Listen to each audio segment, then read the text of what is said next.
Right. So we'll start from the fifth one.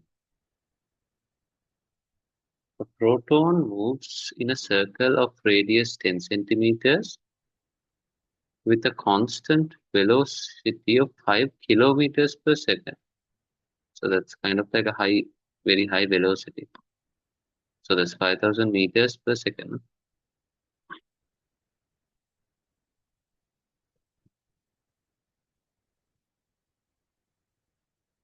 Proton, right, it's a positive charge, moves in a circle of radius 10 centimeters. So it's easy when you have everything in standard units. So once you are drawing the diagrams, convert the easiest ones to standard units. So 10 centimeters is 0.1 meters, right?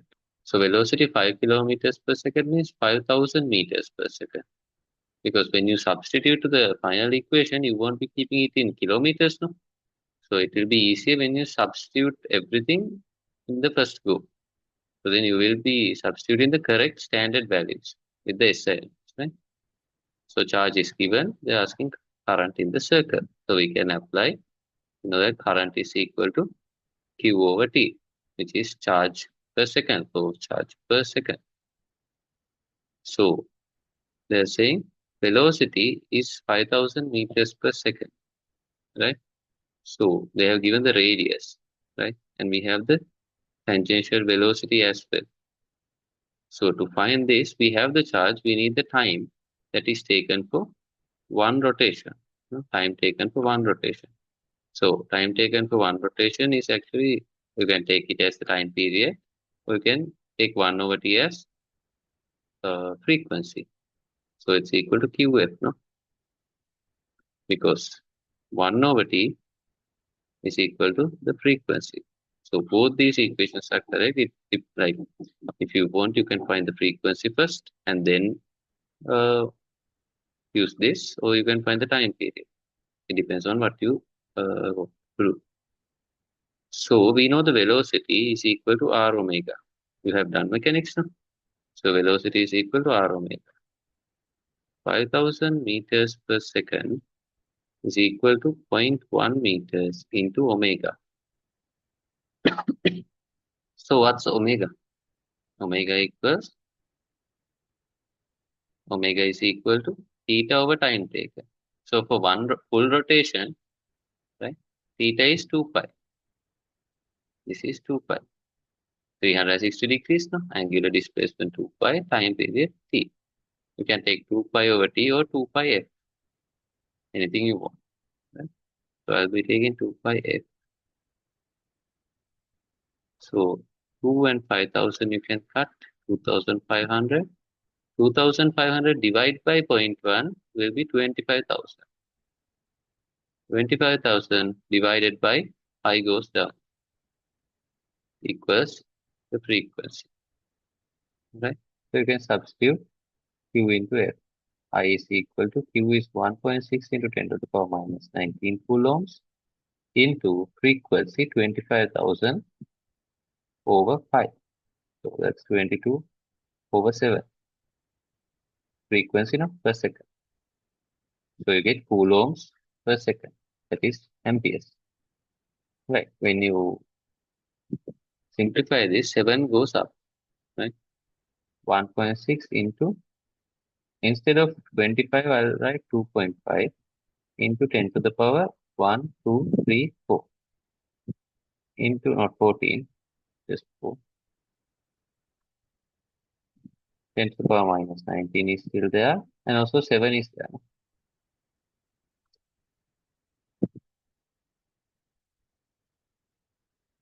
Into 7 divided by 22.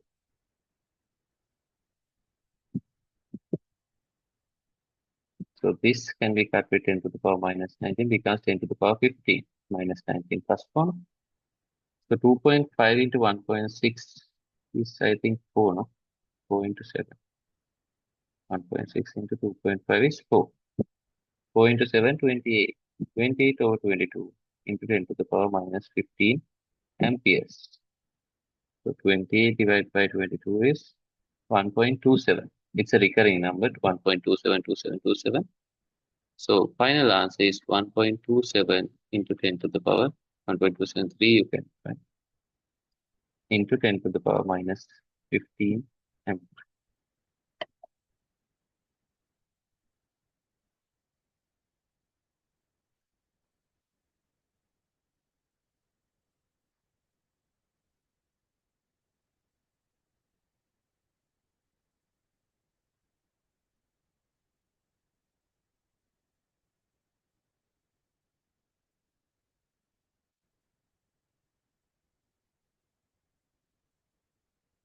did everyone get that?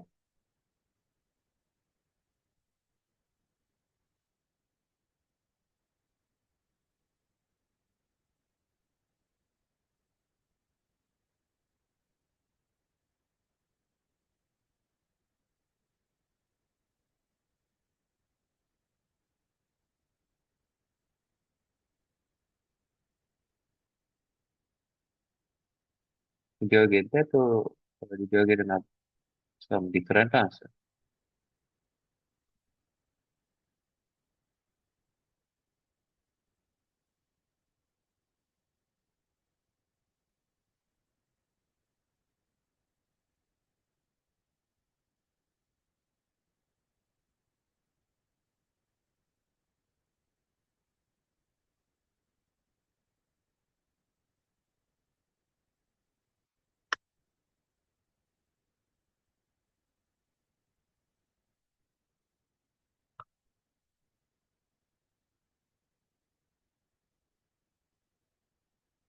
Okay, we'll go to the next one, the sixth one.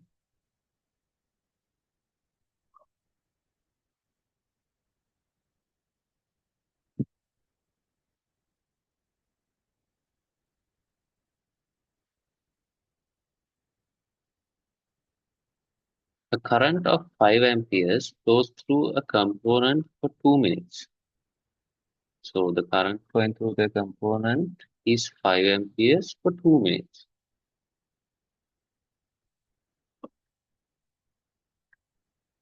So it's a wire, no?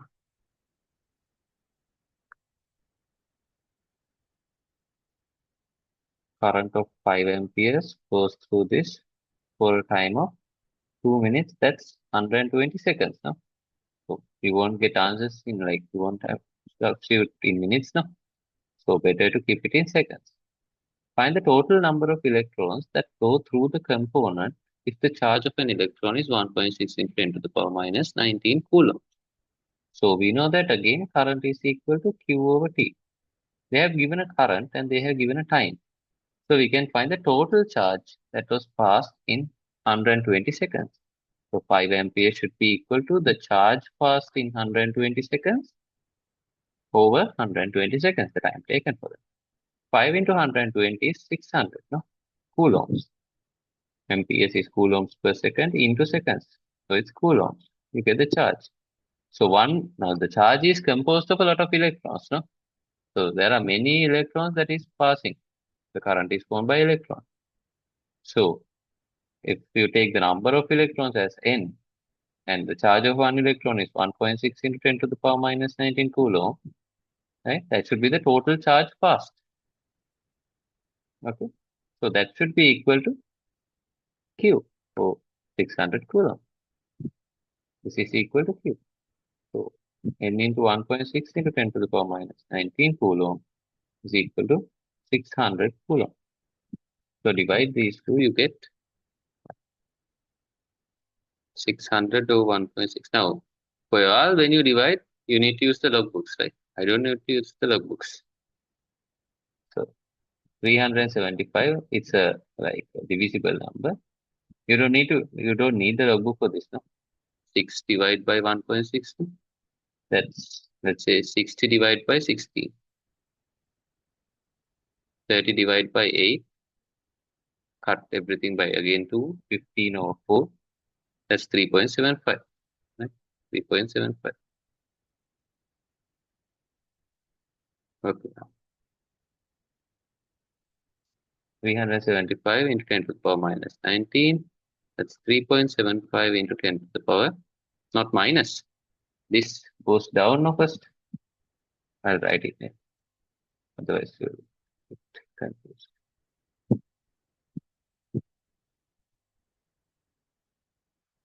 So N equals 600 coulombs over 1.6 into 10 to the power minus 19 coulombs. Yes.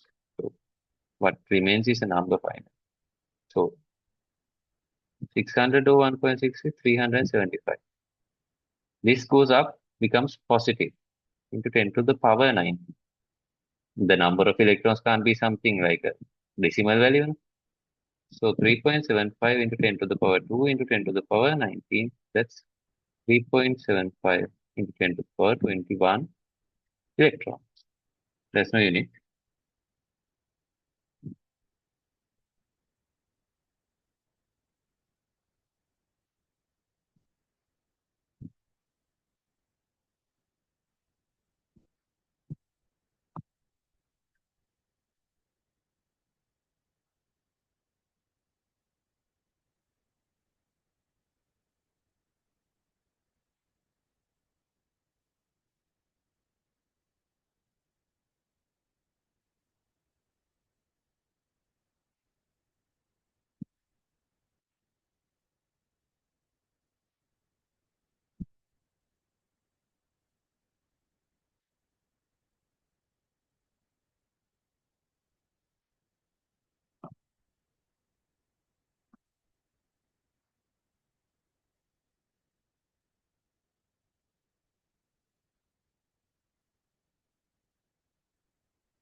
Okay.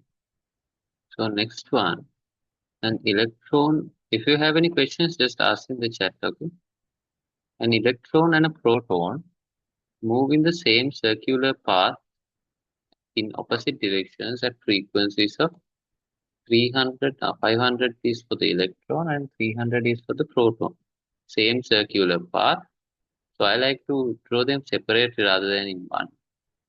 You can do either way you want. So an electron, let's say it's going this way at 500 hertz. Same circular path. So we have been given the frequency, so we don't need the radius. And the proton goes in opposite direction, this way. So current due to the proton is the same way because conventionally current is the direction of flow of positive charges. For electron, it's like opposite to the flow of electrons. So it's the direction of the proton, no? They are going opposite directions. So these currents should be added, IE and IP, to get the total current. I total is equal to IE plus IP. Now we know from our previous questions that current is equal to charge into frequency. No, I'll just take it straight away because we have already learned it. So that is equal to charge of an electron into the frequency of the electron plus charge of a proton into frequency of the proton. So these charges are the same. Equal charges, just the changes, they are opposite in direction. Opposite in the sign, right? One is positive, one is negative. But for current, we don't consider the like the sign of the charge, no, whether positive or negative, we just consider the value. Here we use the whether it's positive or negative to determine the direction of the current, right? Since we have already done that, we don't need to put plus or minus or anything like that. So frequency of proton plus frequency of electron. So 1.6 into 10 to the power minus 19 coulombs into it's 500 for the electron plus 300 for the proton. That's into 800, no? 1.6 into 800 into 10 to the power minus 19. 8 into 1.6. 8 into 6 is 48. 8 into 1 is 8 plus 4, 12. 12.8. So into 10 to the power 2, no? Two zeros, 1, 2.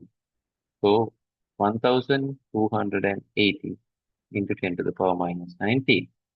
So here you can see three decimal places. There are three decimal 1.28 into 10 to the power minus how much? 1, 2, 3. So 10 to the power, it will be plus 3 minus 90. Right? Here 10 to the power 3, that is there, and minus 90. So it's 10 to the power minus 60 amperes. Now I'm writing this much of stuff. These all three I'm just writing for you to understand how to simplify a question. Right? If you want, you can just substitute and then write the final answer. That's what you should be doing. Like when your A levels are closer. Like that's the level you should be at. But when you're starting something, always go through these steps. Then you know what's happening inside the machine, right? Then you know the mechanisms, right? Don't straight away jump from here to here, uh, right? Because then you are not sure what's happening in the middle parts. Once you practice writing like this, you will come to a point where you have like practiced it so much uh, that you'll like automatically write this as the final answer because the other middle parts will be working, you will work out them in your mind, right? That's due to muscle memory of doing the same thing again and again.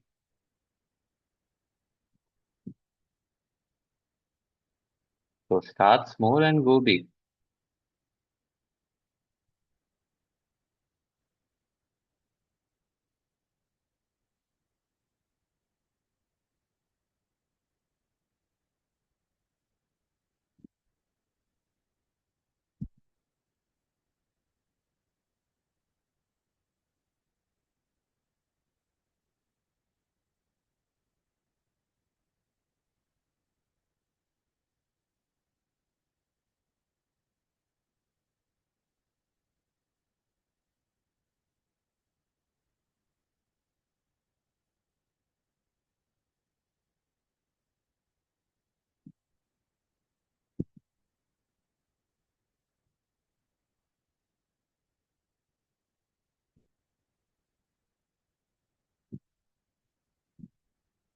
Okay, next,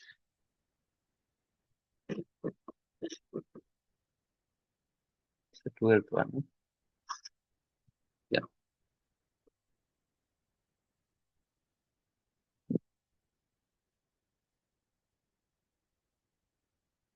So explain the relationship between the electric field and current inside a conductor.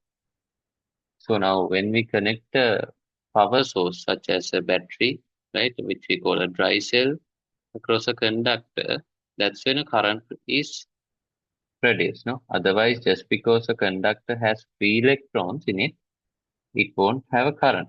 Right? The electron should flow. So by connecting a battery only, a electric field is set up. And electric field means kind of like a positive and negative terminal are set up here. You haven't done electric field, so I will explain it in a simple manner. Right? As a result, electrons get attracted to the positive terminal and repelled from the negative terminal. Right? So these electrons will flow this way, right, towards the positive terminal. But conventionally, current direction is taken from positive to negative. So that's what they are asking here. Okay, how the current is set up as a result of this electric field, which is produced by the cell. Then they ask derive an equation for the drift velocity of the electrons in a conductor. So we have already done that now in the lesson. So we just use the drift velocity equation now.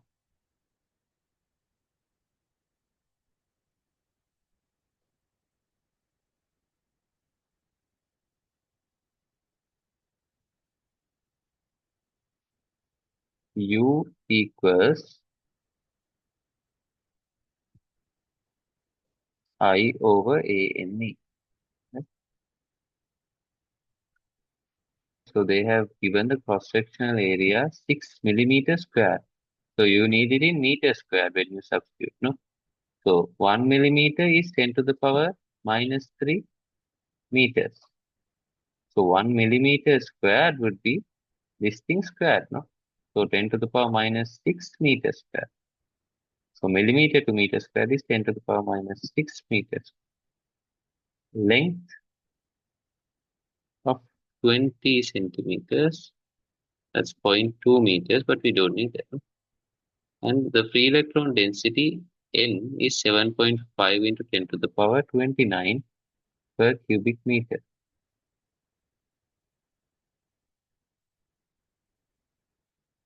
We have the area, we have charge is given, free electron density given, and they have given three currents. So one is 5 milliampere. They ask us to find the drift velocity and the current density. Okay.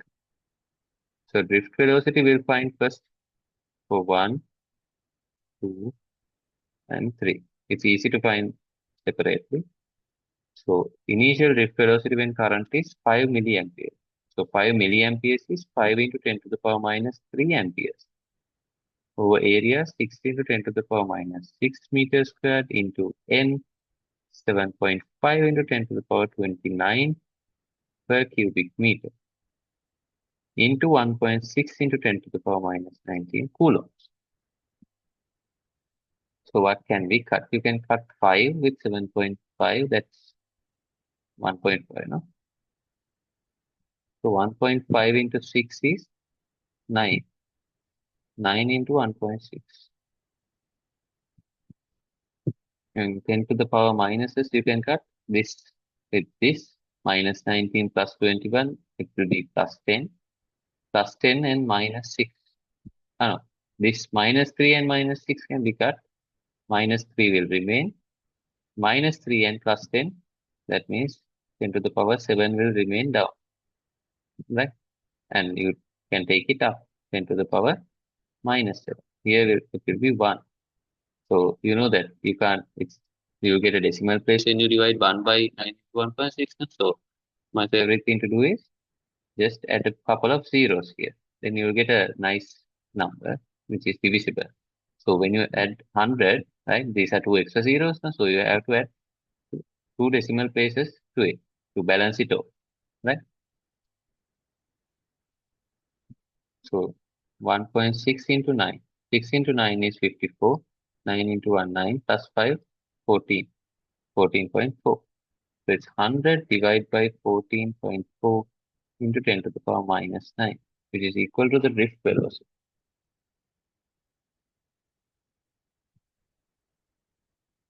So 100 divided by 14.4. I think it's easier to get it from logbook. No? You should get 6.94 into 10 to the power minus 9 meters per second.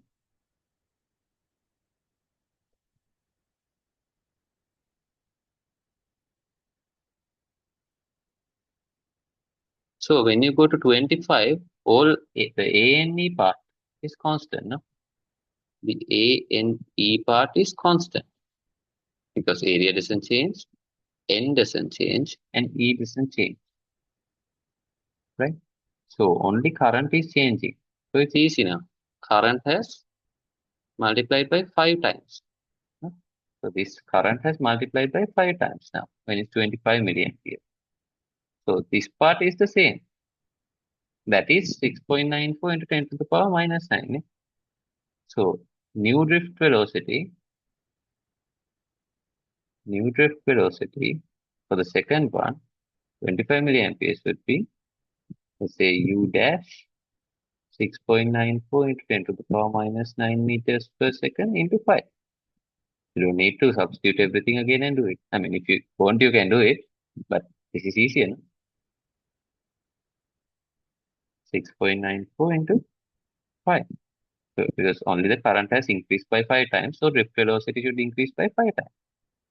So you get 34.7 into 10 to the power minus 19, which is 3.47 into 10 to the power minus 18 meters per second.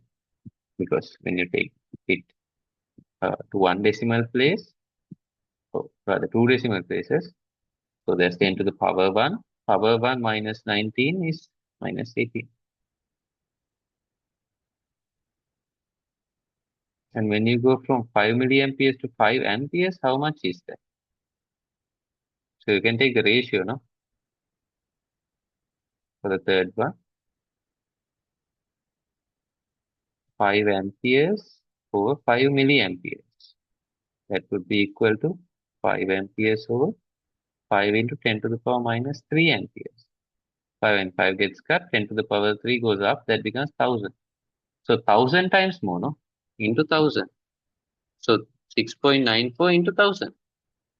For the third one, with velocity u double dash, let's see, is 6.94 into 10 to the power minus 6 now.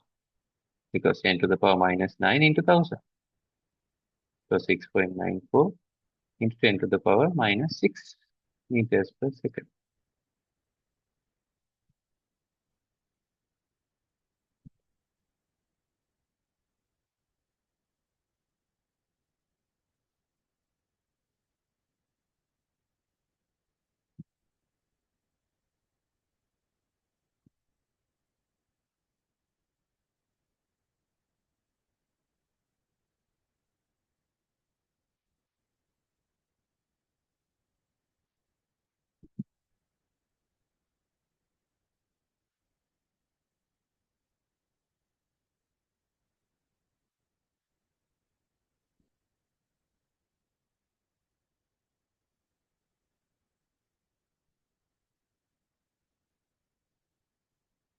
So when you find the current density, it's a whole different thing.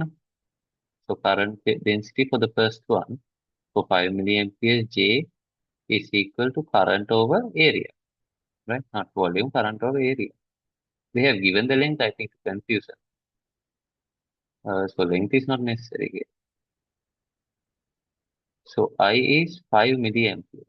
5 into 10 to the power minus 3 amperes divided by area 6 into 10 to the power minus 6 meters square.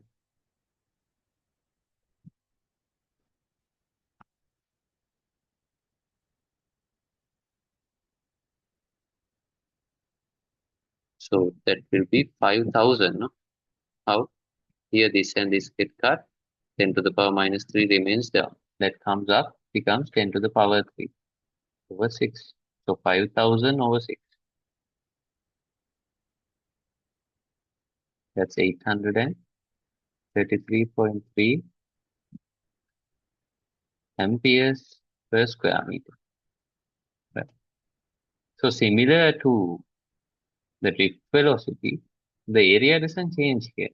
So when current is into 5 times, right, that's 25 milliamperes, you get 833.3 into 5 times. So new current density will be 5 times this. 833.3 or 333 into 5. That's 4166.67 amperes per square meter. So you can keep it in standard form. That's 4.167 into 10 to the power 3 amperes per square meter, right? Not cubic meter square. So for the third one, it will be this times 1000. J double dash will be 833.3 into 1000 amperes per square meter. So it will be 8.33 into 10 to the power 5 amperes per square.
So next one, 13.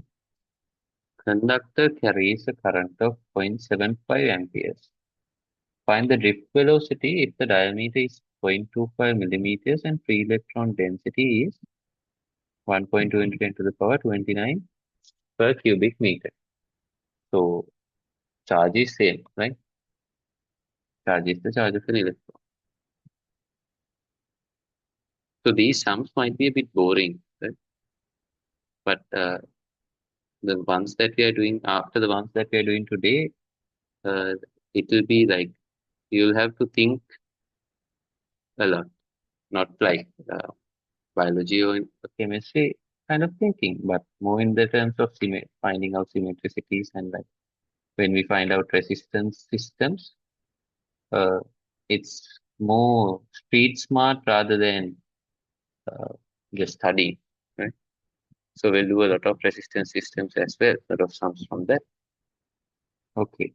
So conductor carries a current 0.7. We'll just apply, no? U equals I over N. So they have given the diameter, no? 0.75 amperes. The diameter is 0.25. So we need the radius, no? To calculate area, 0.25 over 2 millimeters is the radius. So 10 to the power minus 3 meters will be the radius. So I is 0.75 amperes divided by area. 0.25 into 10 to the power minus 3 over 2. Wait. So its area is pi r square. Right? Area is pi r square. Area of a circle. So pi 22 over 7 into r square. R is 0.25 over 2 into 10 to the power minus 3 meters square. So big number. So get 22 into 0.25 into 0.25 is 0.625. No, 0.062. 0.0625. Now, I did that in my head because I remember the value. You can either do it 25 into 25, that's 125. 25 into 250, so you get 625. And how many decimal places? 2 here, 2 here. So 1, 2, 3, 4. So there's a 0 in front of the 6. Into 10 to the power minus 6. That's minus 3 square into 2. And this 2 squared will be 4 and 7 will be 7. Right? So you can cut this, comes 11 and 2. So area is 11. I'll just keep the substitute is like this, 0.0625 into 10 to the power minus 6 over 7 into 2, 40. Into n, that's 1.6 into 10 to the power minus 19 coulomb into, no, n is the free electron density 1.2 into 10 to the power 29 per cubic meter into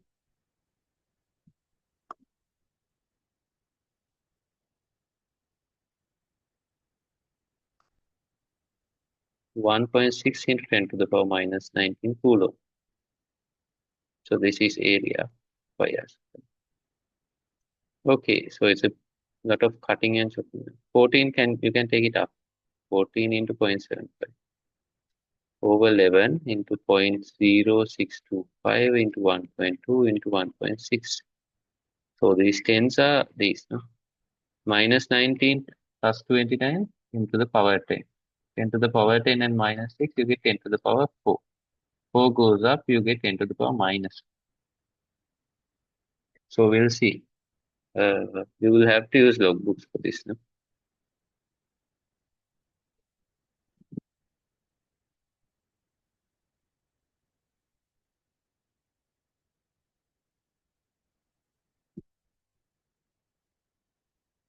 So 14 into 0.75 is 10.5. Divide by 11 into 0.0625 into 1.2 into 1.6. That's 1.32 into 10 to the power minus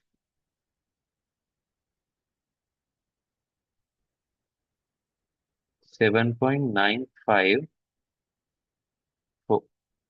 into 10 to the power minus 4 meters per second. Did everyone get that answer?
So let's go to the 14th one, a similar question.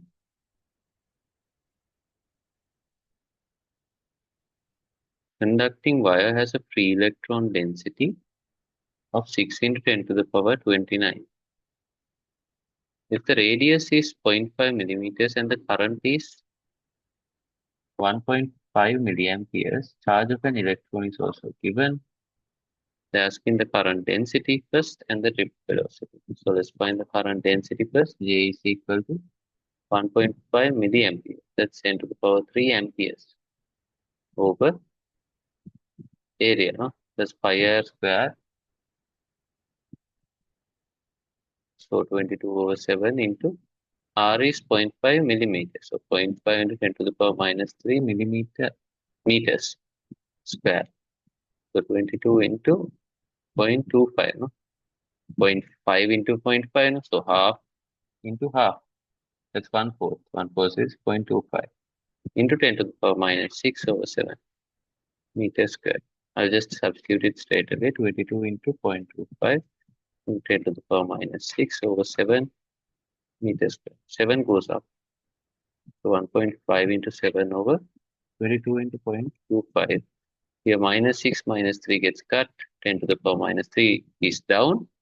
It goes up, becomes 10 to the power plus 3. So 1.5 into 7 is 10.5. 22, 1/4 of 22 will be half is 11. Again, 11 divided by 2 is 5.5 into 10 to the power 3. So that's 10.5 divided by 5.5. 1.91 into 10 to the power 3 amperes per square meter. Okay. Then you go to drift velocity. U is equal to I over ANV. Always first write equations before substituting.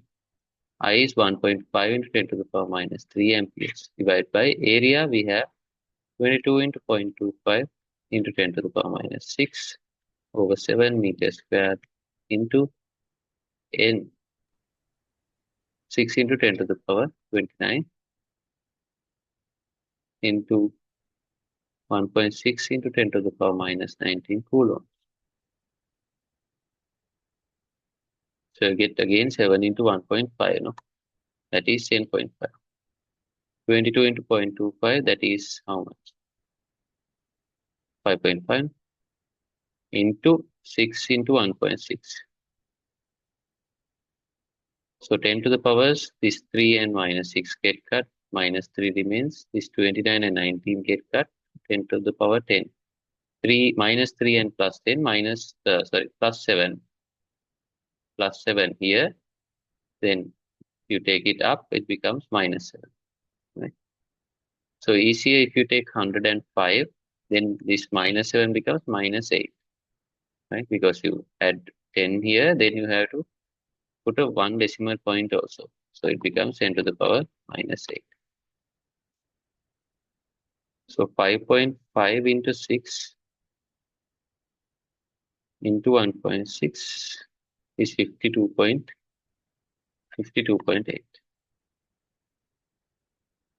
So 105 divided by 52.8 is 1.989 into 10 to the power minus 8 meters per second. That is the velocity. So if all your units are correct the first time, then you don't need to check the units again. It will definitely be correct.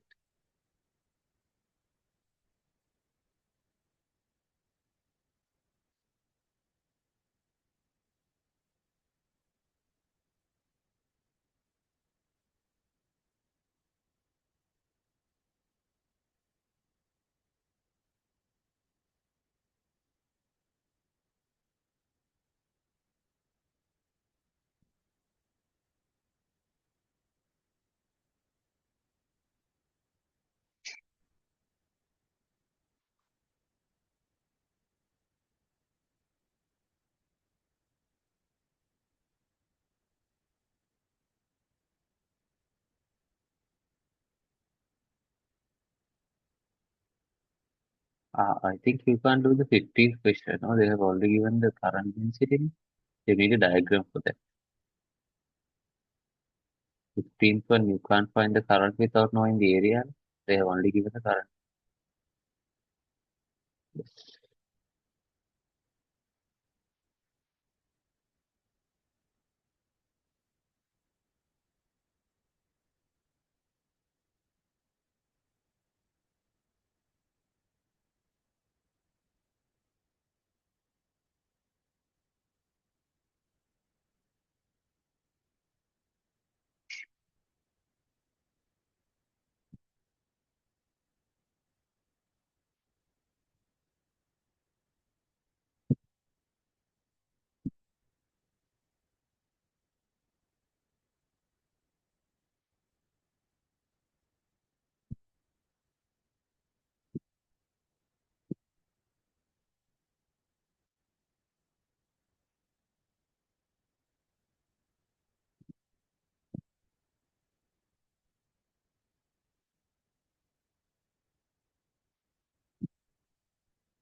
Okay, let's go to the 16th one.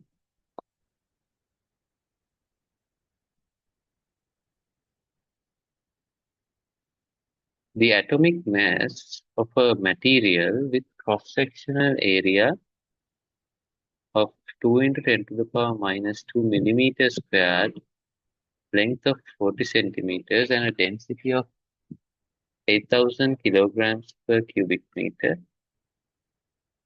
is 65. So atomic mass 65 means molar mass is 65 grams per mole. Find the free electron density of the material, assuming that each atom contributes one free electron. So they're not asking us anything about drift velocity or anything, just the free electron density. You know? So cross-section area 2 into 10 to the power minus 2 into 10 to the power minus 6 meters square. No? Molar mass 65 grams per mole. Or in kilograms, it's 65 into 10 to the power minus 3 kilograms per mole. Density given 8,000 kilograms per cubic meter. Length 40 centimeters. We won't need that, right? So we are asked to find with free electron density n. So free electron density is number of electrons in 1 cubic meter, no? Number of free electrons.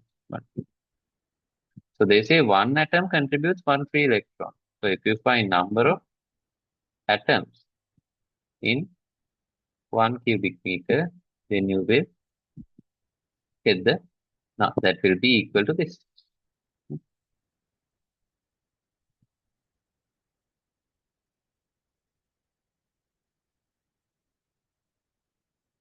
These two are equal. So this is equal to number of atoms in 1 cubic meter.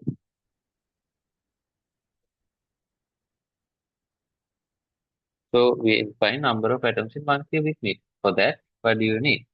Now we are going to find the number of atoms. That is, let's take capital N. Capital N we need to find. This is capital N. So capital N, the number of atoms divided by Avogadro's number will be number of moles. Right? N over Na will be number of moles. And number of moles is also equal to the mass divided by the molar mass. So the volume is 1 cubic meter. We have the molar mass. So for 1 cubic meter, there is a certain mass also, no? So we know that density is equal to mass over volume. So mass is equal to volume into density. Cross multiply volume into density. So volume is 1 cubic meter. Density 8,000 kilograms per cubic meter. That is 8,000 kilograms is the mass. So you can find the number of moles now because you have the mass relevant to this volume. You have the molar mass. You know Avogadro's number, right? You can find the number of atoms. Number of atoms is equal to m over m into Na. So let's substitute 8,000 kilograms over molar mass 65 into 10 to the power minus 3 kilograms per mole. Avogadro number will take it as 6, not 6.022. 6 into 10 to the power 23 per mole. It's fine if you took it as 6.022. So let's see the answer. 8,000 divided by 65 into 6. 738.5 into how many tens? So this plus 3 becomes 10 to the power 3 when you go up, and here also there are 3 zeros, so altogether 10 to the power 6. 10 to the power 6 plus 25, no? Oh, no, 23. 10 to the power 6 plus 23. So 10 to the power 29. And here you can write it in standard notation, 7.385 into 10 to the power 2 into 10 to the power 29 will be equal to 7.385 into 10 to the power 31 atoms in 1 cubic meter. So free electron density is equal to that, no? Here n in the sense free electron density 7.385 into 10 to the power 31 per cubic meter. Per cubic meter.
Yeah, so that's all the questions.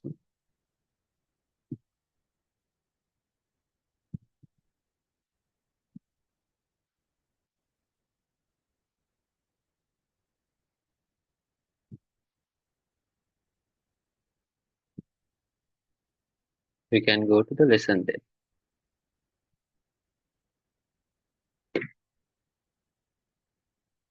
So I'll give you a break after doing like a bit of theory and some questions.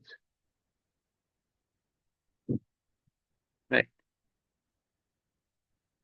So we can go to electrical resistance. I think we stopped on with this semiconductor diode graph. No? So you don't need to study this graph, okay? We will be doing it in electronics in depth, right? How it comes, its properties and whatnot, everything. It's done in electronics, so you don't need to learn that in particle. Okay. So electrical resistance. So we have done a bit of it with Ohm's law as well, right? V equals IR is Ohm's law. No? So this electrical resistance, so what does it actually mean? So in a current, right, when you draw a cylinder like this, a conductor,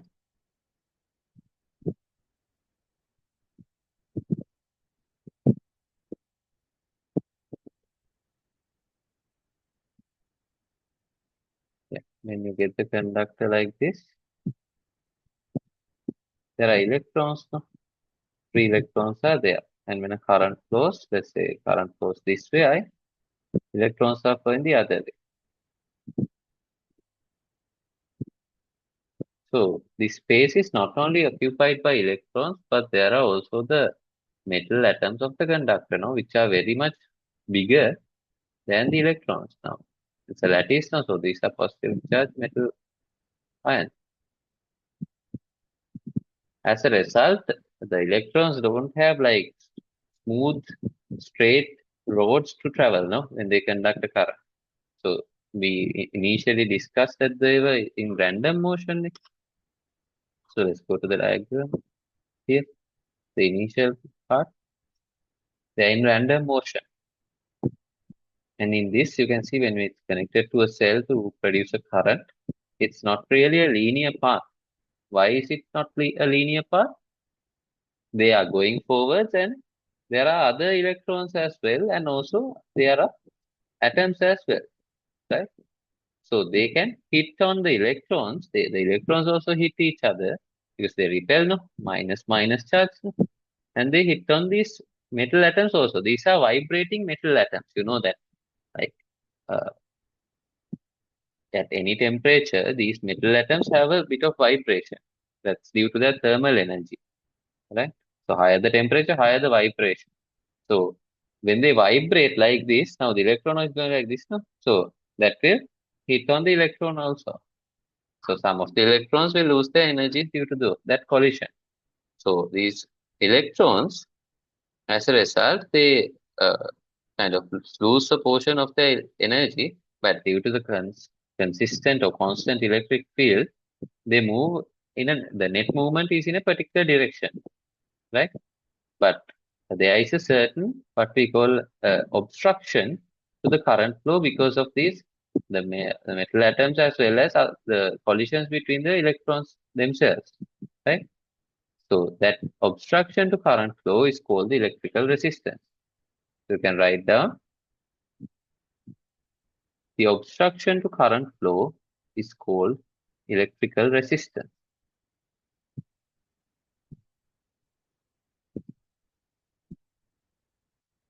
Obstruction to current flow is called electrical resistance. So this electrical resistance is measured in what? Does anyone know the unit of measurement of measuring electrical resistance? Send in the chat if anyone knows.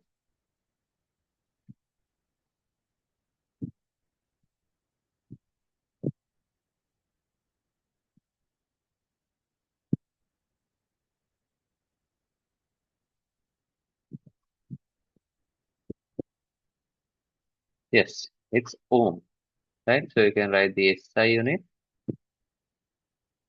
is ohm. Symbol like this.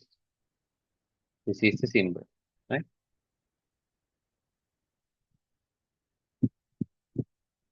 So this resistance can be written as R. There's a resistance equation we use to calculate a resistance of a particular conductor. So if the length of the conductor is L along the current direction and the area is A through which the current flows, right? We can write R is equal to rho L over A. This rho is not the density, right? It's a different character which is called resistivity, right? Resistivity. It's called resistivity, which depends on the material. Right? It changes from material to material. So copper has a different resistivity, iron has a different one, like that. Depends on the material. And L is the length of the conductor. A is the area through which current flows.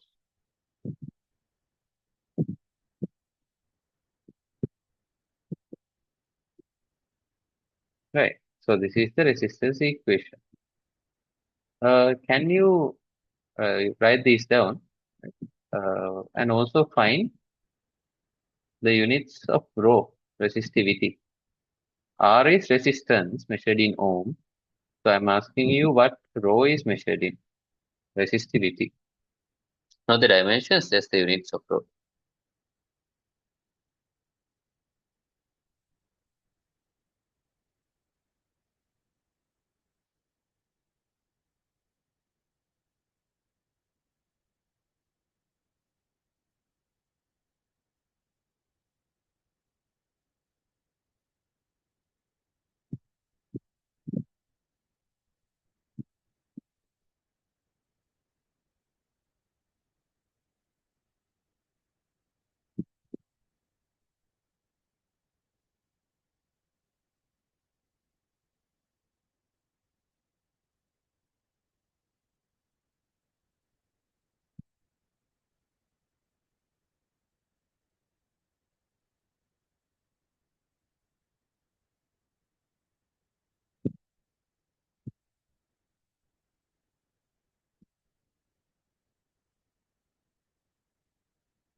What's the unit of rho?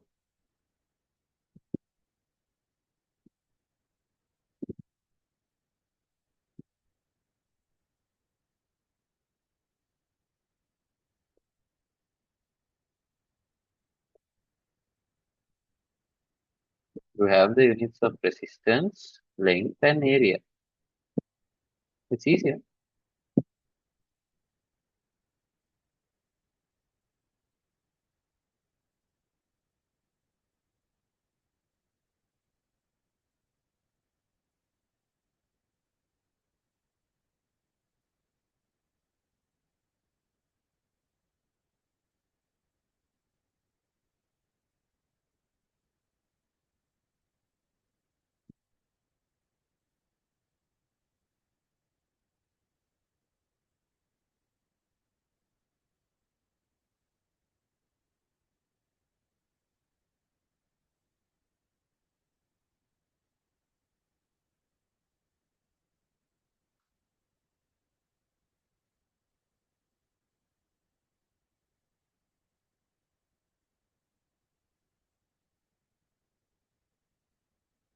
So check again those who have sent.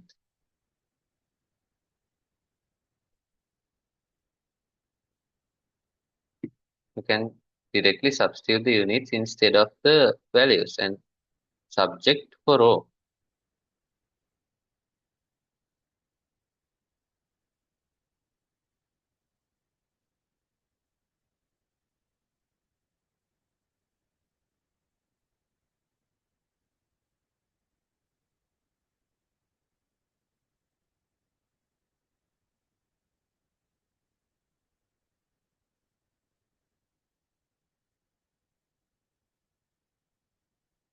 R is ohms, right? R is ohms.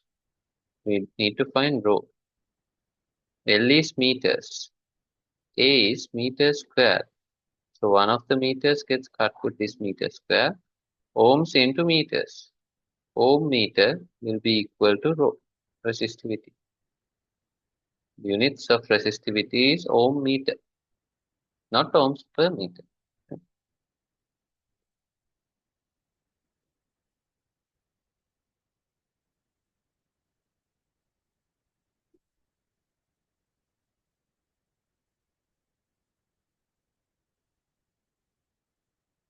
Okay, we will go to a sum using this resistance equation.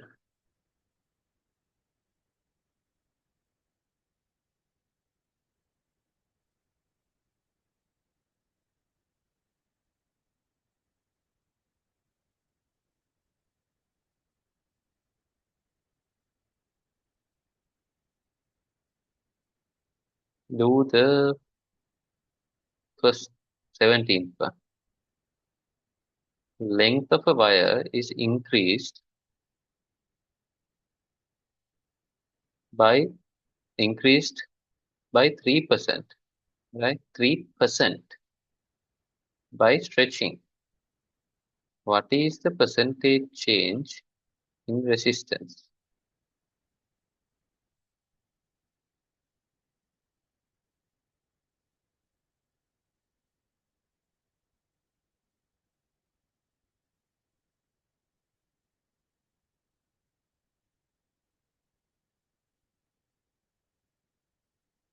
So here, assume that area remains constant when wire is stretched.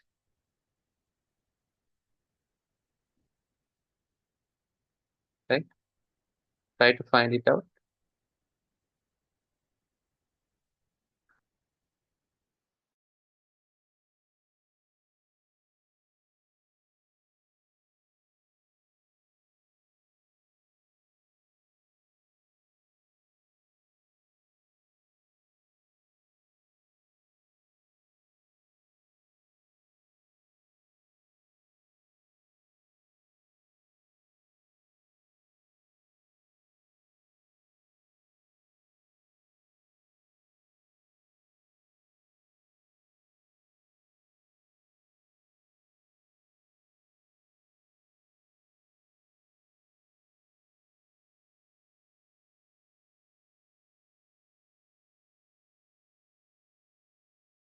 They're asking percentage change in resistance and they have given the percentage increase in length, right?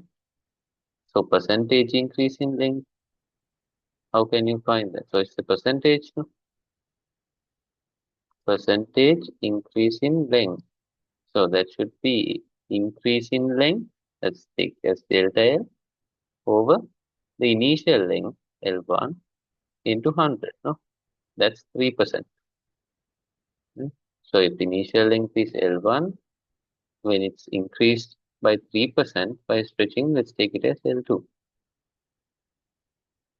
I'm just giving you a hint because you might not have done such sums.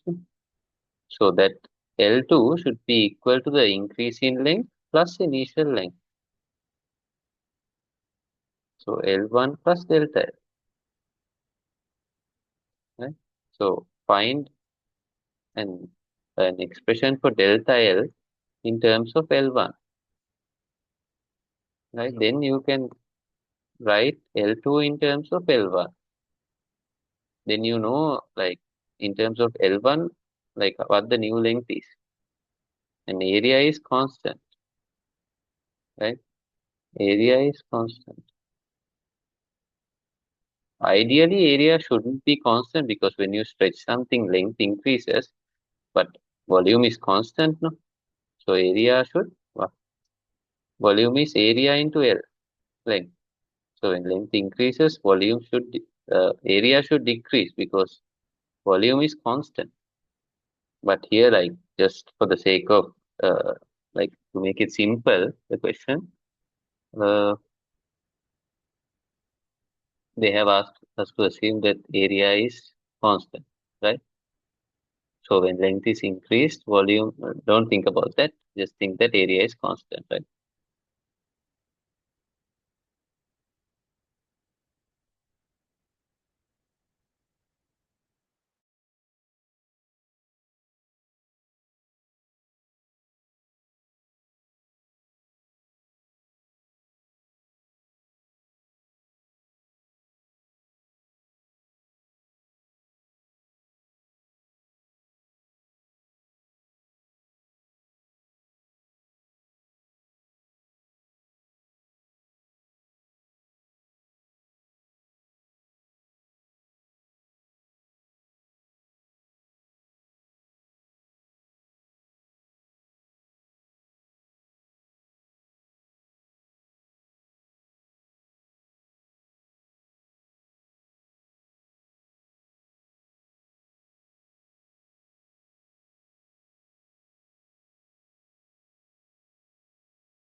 I'll also help you like in part by part, right?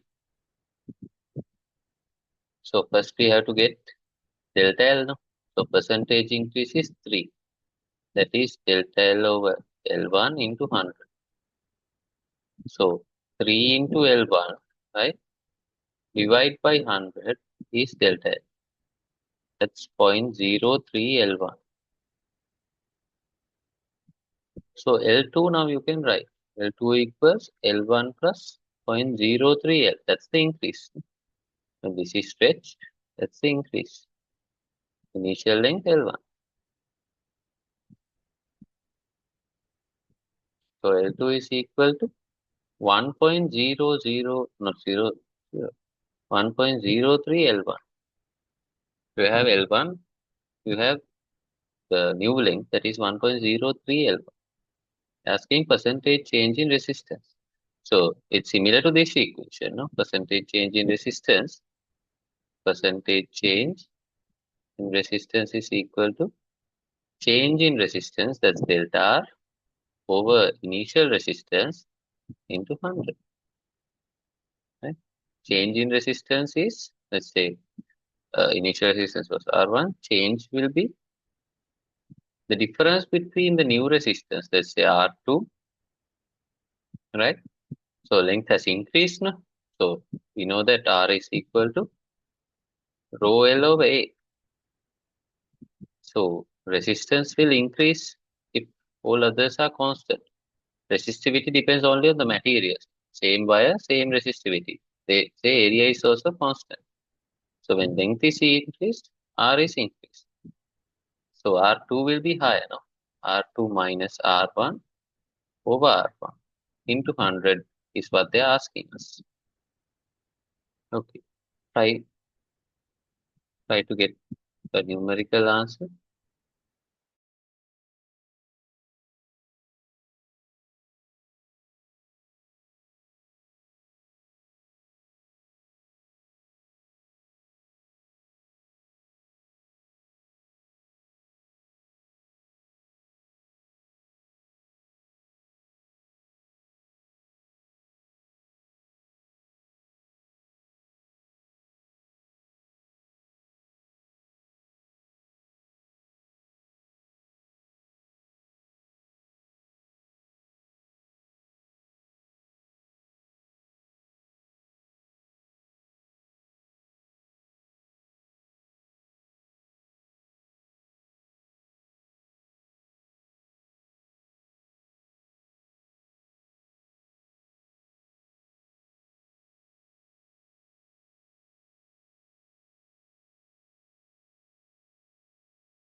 Did anyone get an answer for that?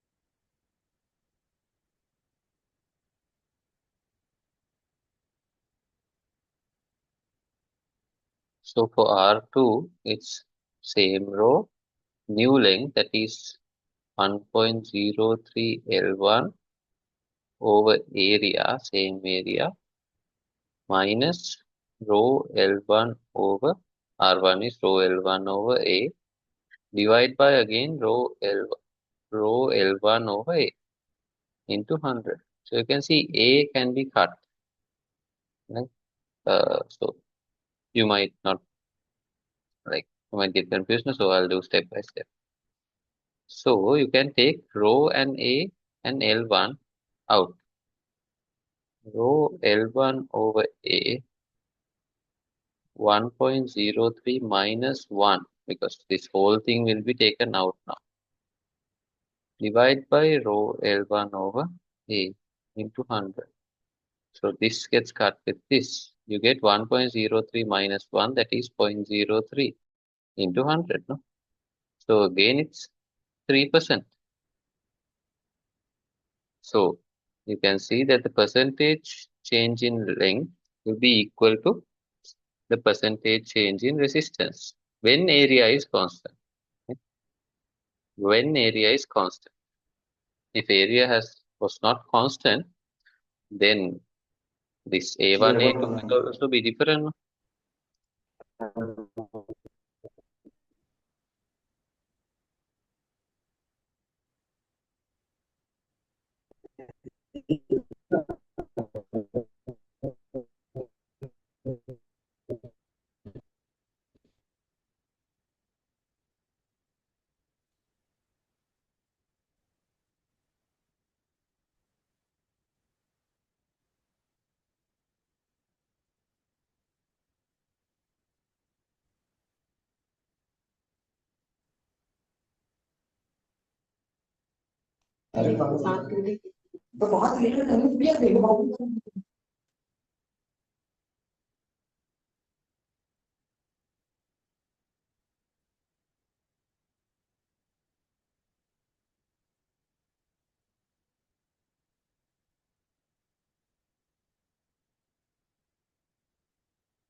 Right. So I'll give you another sum to show the effect of change in area. Right. So better to write this down. I'll say the sum. A wire of resistance R, a wire of resistance R is stretched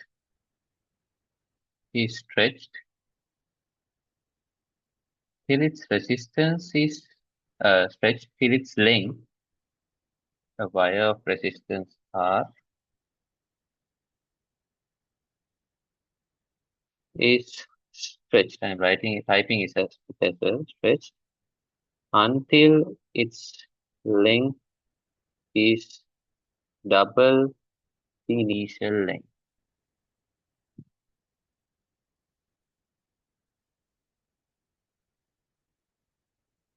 Find the new resistance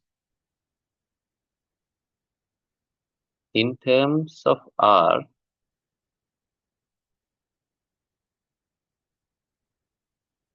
That is the question.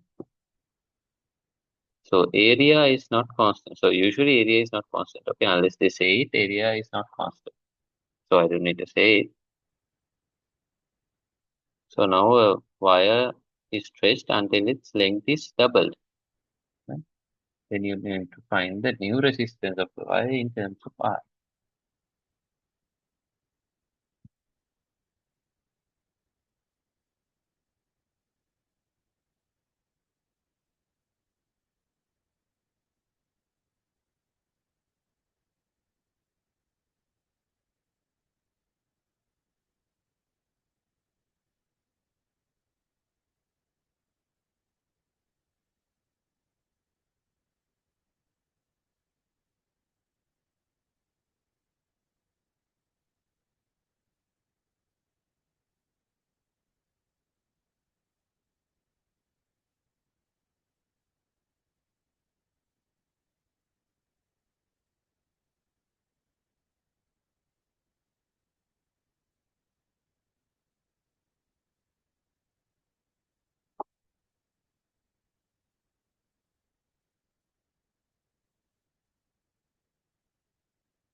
Send the answer in the chat. Now this is this should be easier than the sum we did.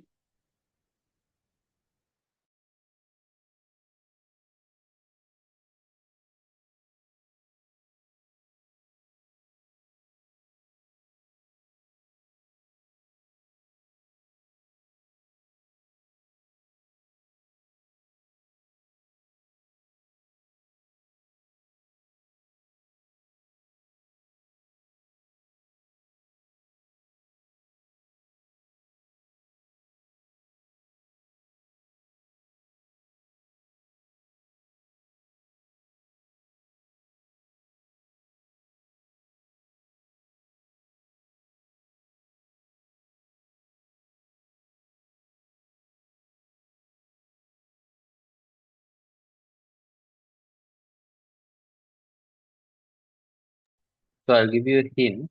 The volume is constant, right? Because just by stretching volume doesn't change, no? Volume is constant.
What did you get as the answer?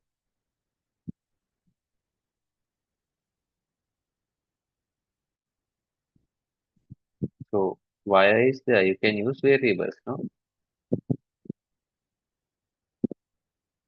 Length L, area A initially. So resistivity rho. So R is equal to rho L over A. That's the initial resistance. So it's stretched until its length doubles, right? Length is double now, 2L. So volume is constant, no? Volume is constant. So V equals area into length. So this is the initial volume of the, where's the volume? So now we don't know the area, A dash. Let's take it as A dash. So that should be equal to A dash into 2L. L and L gets cut. A dash equals A over 2. So when length is double, area should be half, no? To keep the volume constant. So new resistance, take it as R dash. Rho into 2L over A over 2, right? So A over 2 means 2 comes up, 2 into 2. It's 4 rho L over A. What's rho L over A? Rho L over A is R. So R dash equals 4R. There's another easier method to do this also, right? Another easier method to do it. V equals AL, no? So let's multiply both sides by length, L over L, right? So here, area into length, that's volume, no? And on the numerator side, it's L squared, rho L squared over AL. AL is what? That's volume, right? A into L is volume. So you can just put volume. R equals rho L squared over volume. So this rho resistivity is constant. It's a material property. Volume is also constant. So you can say that resistance is proportional to length square. So length square, right? So when length is double, resistance proportional to its square. Resistance will be 4 times. When length is triple, resistance will be increased 9 times. When length is increased 4 times, Resistance is increased, force square. That means 16 times. Right? Simple relationship between R and length. Right? So this question also, the 17th one, you can consider the area to be changing. Use and like get the final answer using this relationship. Right? But I told you that the area is constant to make the question like to get to do the question easily. But unless they say that the area is changing, you can't take it. Unless they say that the area is constant, you can't take it to be constant. So because practically, if you stretch something, the area increases. No, අර ඉතින් රොටි හදලා තියෙන්නේ. රොටි හදද්දි එහෙම අර රොටි හරි ඔව් රොටි කියලා ගමුකෝ. දැන් රොටි අර බෝල හදලා ඒක අපි රෝල් කරන්න මේව කරත් මේ හලද්දි හොඳට රෝල් කරද්දි ඒක මේ අර බෝලේ වගේ මහතට තිබ්බ එක දිග වෙනවනේ. ඒතර දිග වෙද්දි ඒක ඒරියා එක අඩු වෙනවනේ නේ බෝලේ වගේ මෙහිම තිබ්බේ. අර රෝල් කරද්දි අර ක්ලේ පොඩි ක්ලේ යූස් කරලා දිනේ ඔයගොල්ලෝ නේ. බෝල වගේ තියෙනවා. ඒතර හොඳට අර රෝල් කරද්දි ඒක දිගට දිගට දිගට අර නයි හදන්නේ ක්ලේ වලින්.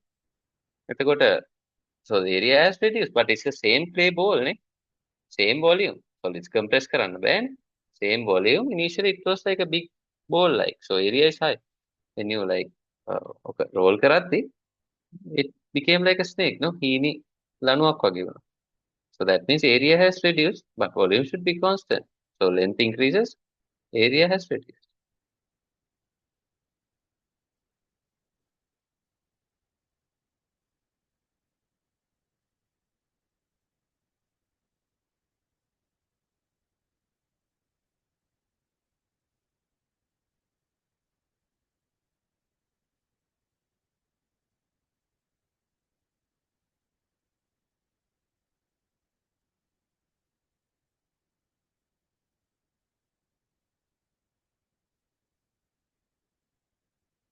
To the 19th one, it's a similar sum. 19th one. You can do 18 for homework. Do 19th.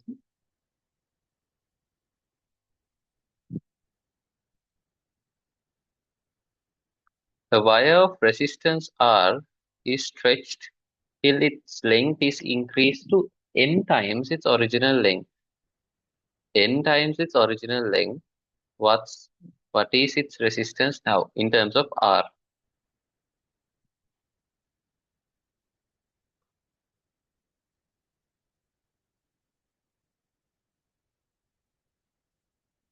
Twenty and 18 are for homework.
Send the answer in the chat.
Shall we go to discuss it? I'll give a break at about 9.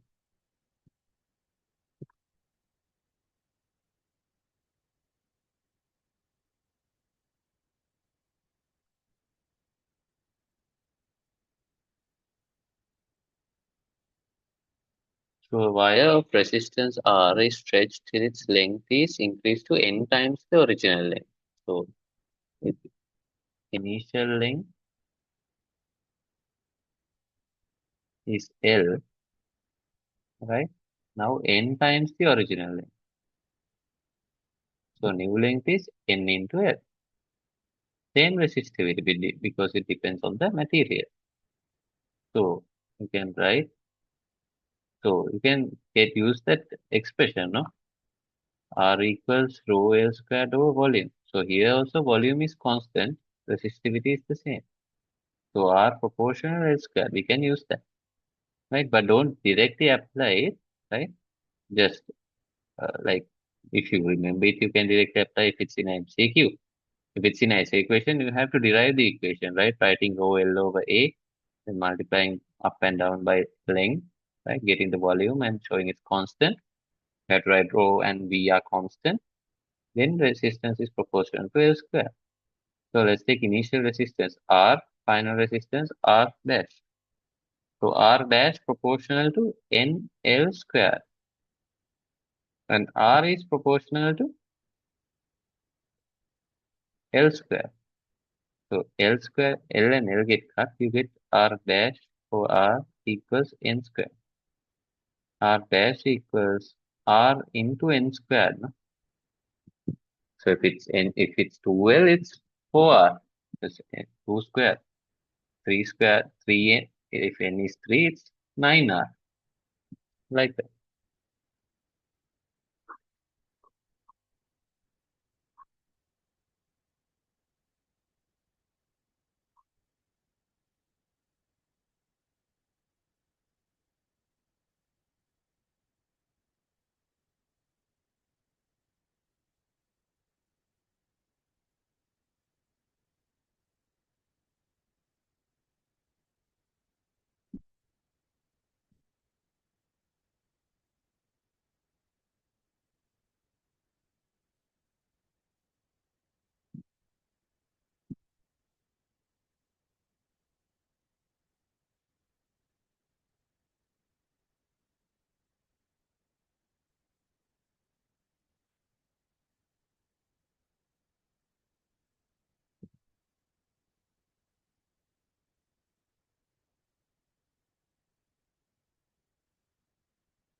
Then we will go to the resistance variation with temperature. Right? Variation of resistance with temperature. So there's an equation which we don't have to derive, but we have to know the equation. So where the resistance at a particular temperature, let's say at theta, right? Or theta is the resistance at theta degrees Celsius. That resistance is equal to R naught, that is the resistance at 0 degrees Celsius. At 0 degrees Celsius, not Kelvin, not Fahrenheit, resistance at 0 degrees Celsius, right? R naught 1 plus 1 plus alpha theta. So theta is temperature in Celsius, right? Not Kelvin or anything in Celsius. And alpha is the coefficient of resistance. Coefficient.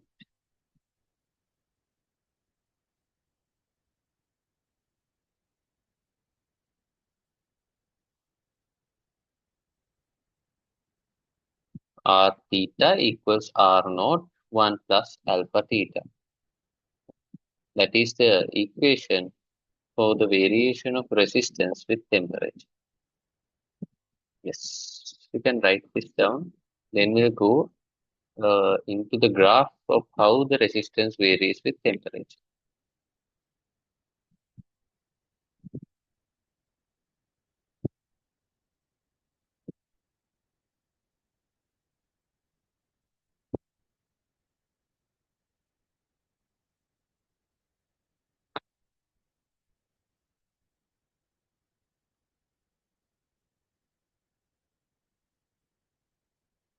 So when temperature increases inside the conductor, I told you that the energy of the molecules will increase, energy of the atoms in the conductor will increase. As a result, their vibration amplitude, right? Their vibrations will be bigger now, right? They vibrate now like this. So these vibrations will be bigger, like they will cover more area now. Let's say it went like this initially at a certain temperature. Then when you increase the temperature, it will go like this. If you further increase, it will go like this. So that area that it vibrates, the amplitude we call it, right? The maximum distance it moves from its equilibrium position. You have done simple harmonic motion, no? It's like that, right? That amplitude will increase. Okay.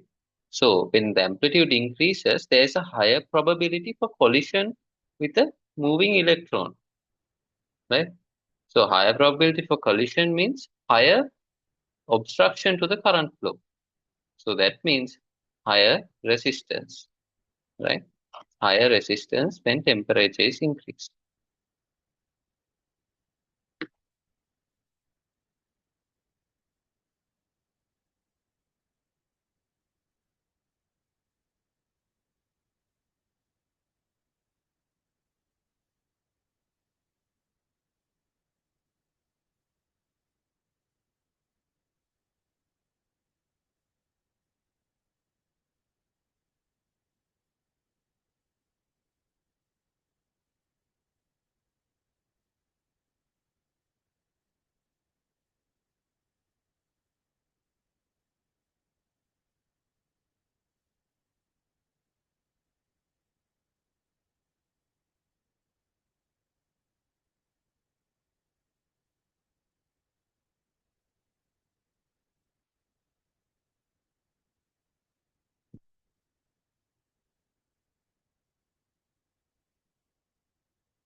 Okay, so let's go into the graph.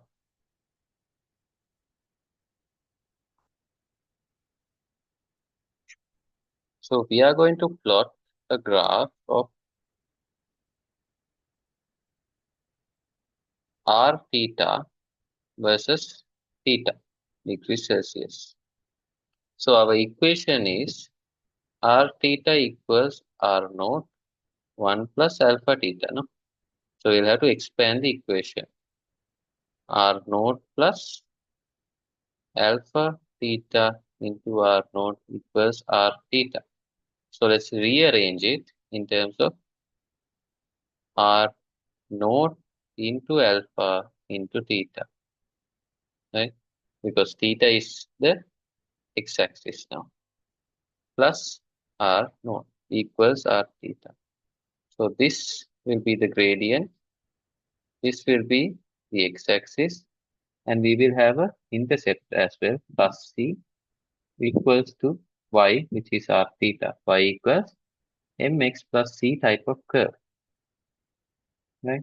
So there is a resistance at 0 degrees Celsius, right? There is a resistance at 0 degrees Celsius. So this is the curve, type of curve that we get when we plot the resistance with temperature. But practically, right, the practical curve is not like this. It's a bit curved. It's a bit curved like this. Okay. Just know that it's a bit curved like this, right? This is the uh, ideal curve for resistance using the equation.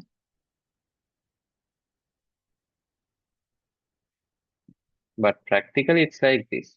But we learn the ideal curve for resistance, right? We learn the ideal thing for available syllabus. But practically it's not a straight line. So they can give a statement in a MCQ saying that practically or uh, in reality, the variation of resistance with temperature is not a straight line. That's true. It's not a straight line practically. So they can ask such questions. So you have to know that it's not a straight line y equals mx plus c perfectly. It's not a perfect straight line. It's a bit curved. But like when you apply equations and stuff, we use the straight line curve. Okay.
Draw this down.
If you have drawn this, we can go to a sum. Is there anyone who is still drawing this?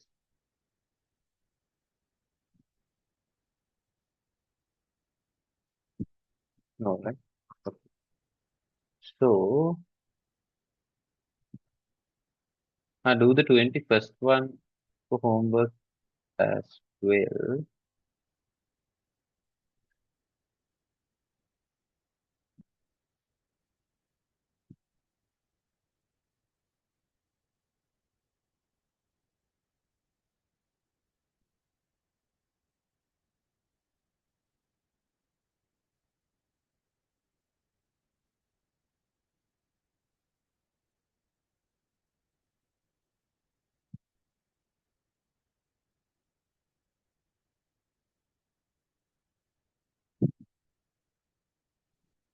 Let's do the 22nd one.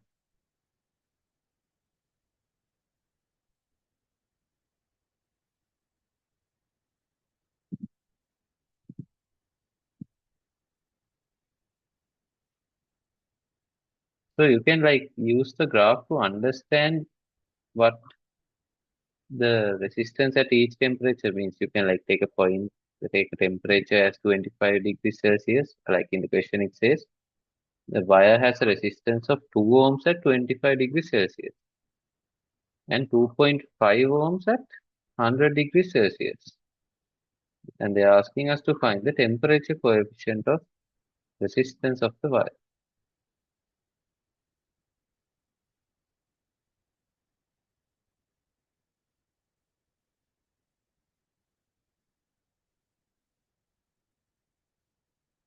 So r theta with theta, we use a straight line, right?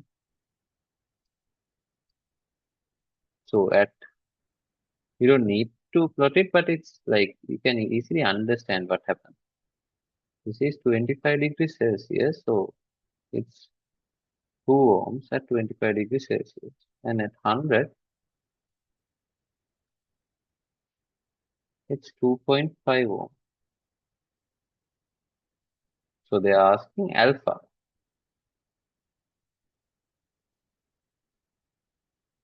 With that, we can take the break as well. We will start at, I'll discuss this at 9:05.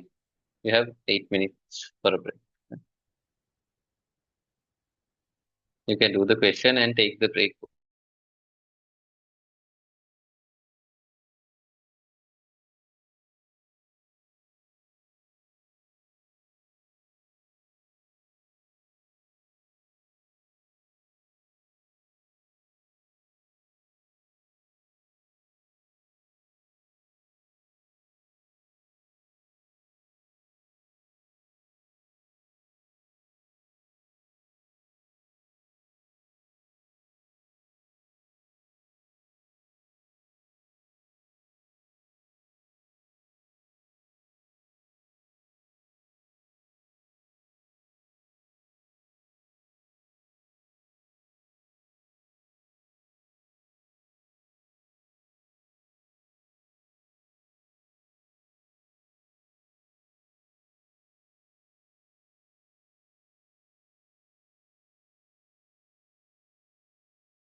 Okay, let's start. So now this is R node, right? So R naught is not the initial resistance. Like that's what you have to understand initially. Because some students they think R theta equals R naught 1 plus alpha theta. They think that this means the initial resistance, whatever the initial resistance given in the question is. That's not the case. R naught is the resistance at 0 degrees Celsius. So if they have given the resistance at 0 degrees Celsius, that's R naught. Otherwise, it's a different value. So we can apply for two different temperatures, right? Theta is the temperature. So for first one at 25 degrees Celsius is 2 ohm equals R naught 1 plus alpha is, we don't know, alpha they have asked us to find alpha into 25 degrees Celsius, right? Then next one we can apply 2.5 ohms at 100 degrees Celsius, 1 plus alpha into 100 degrees Celsius. So we have two equations now, 1 and 2. We can take the ratios, 2 over 1. 2.5 over 2 equals R naught 1 plus 100 alpha over R naught 1 plus 25 alpha. R naught gets cut. I'll keep this the same and cross multiply because multiplying by 1.25, like if you cut it, it's 1.25. No, it's bit, it takes time no, to multiply by 1.25. Easier to multiply by 2.5. 2.5 times 1 plus 25 alpha equals 2 into 1 plus 100 alpha. So open the brackets. It's 2.5 plus 2.5 into 25 is 62.5 alpha equals 2 plus 200 alpha. So 2 goes to this side, 62.5 comes to this side. 2.5 minus 2 is 0.5. 200 minus 62.5. No? 200 minus 62.5. So it's 137.5. 137.5 alpha.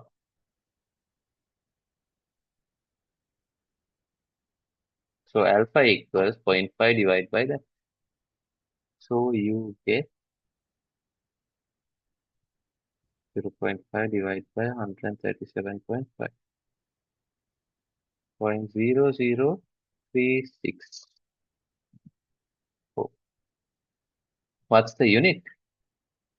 So 1 and 25 alpha should be at 25 uh, degrees Celsius into alpha is added, no? So this 25 degrees Celsius into alpha should have no dimensions to add it with 1 because 1 doesn't have a dimension. So alpha should be per degree Celsius. Per degree Celsius. So in your note where we wrote the equation and what each variable meant, alpha is coefficient of resistance, no? Its unit is per degree Celsius. Write that in brackets. Okay. Per degree Celsius. So you can write 3.64 into 10 to the power minus 3 per degree Celsius.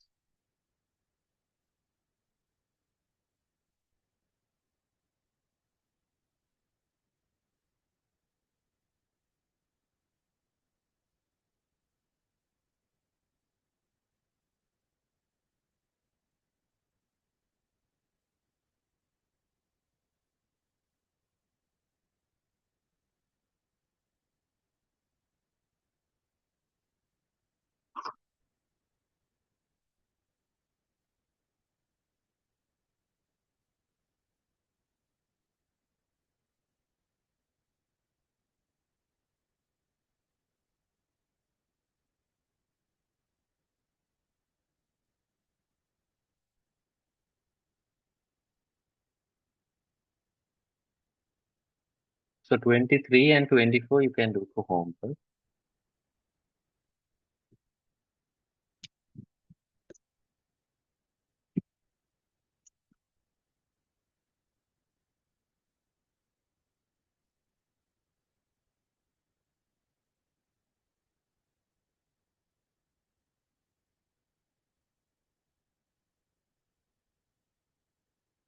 do 20 and 21 as well for homework. 20 and 21.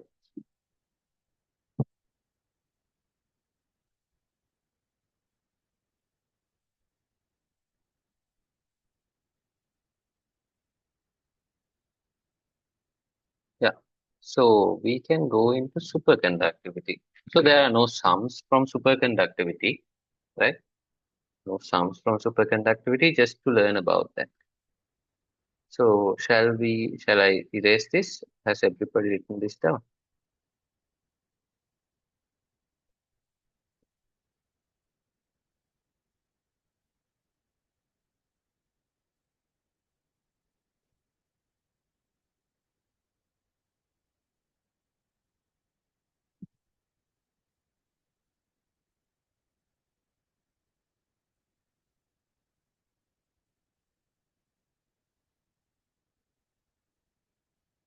Okay. So we will go to superconductivity. So the note is there, nothing to write down, right? And you just need to know a bit of theory about superconductivity. So superconductivity means, like, you know that the temperature graph, no? There's a resistance variation with temperature. So in that graph, when the temperature reduces, resistance also reduces, no? When temperature is decreased, right? When you go this way, that is decrease in temperature, resistance is also decreased, no? So at a certain temperature, for certain elements, not all, certain materials at at very low temperatures, at certain low temperatures, like mostly minus Celsius kind of temperatures, right? Mostly below 0 degrees Celsius. At a certain temperature, their resistance will be zero. Resistance is zero at certain temperatures, right? Exactly zero resistance. So usually it should be like close to zero, like the absolute zero, no, 0 Kelvin, no. But this is at like before that, only for certain metals. So that temperature where the resistance becomes zero is called the critical temperature for that element, right?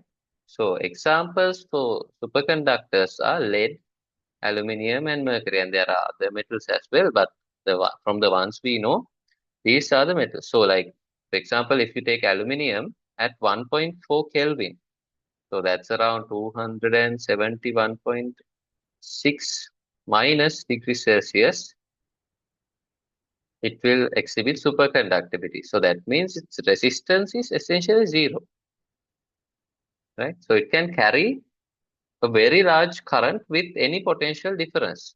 So what does that mean? We know Ohm's law, no? V equals IR. So current is equal to V over R, no? V over R.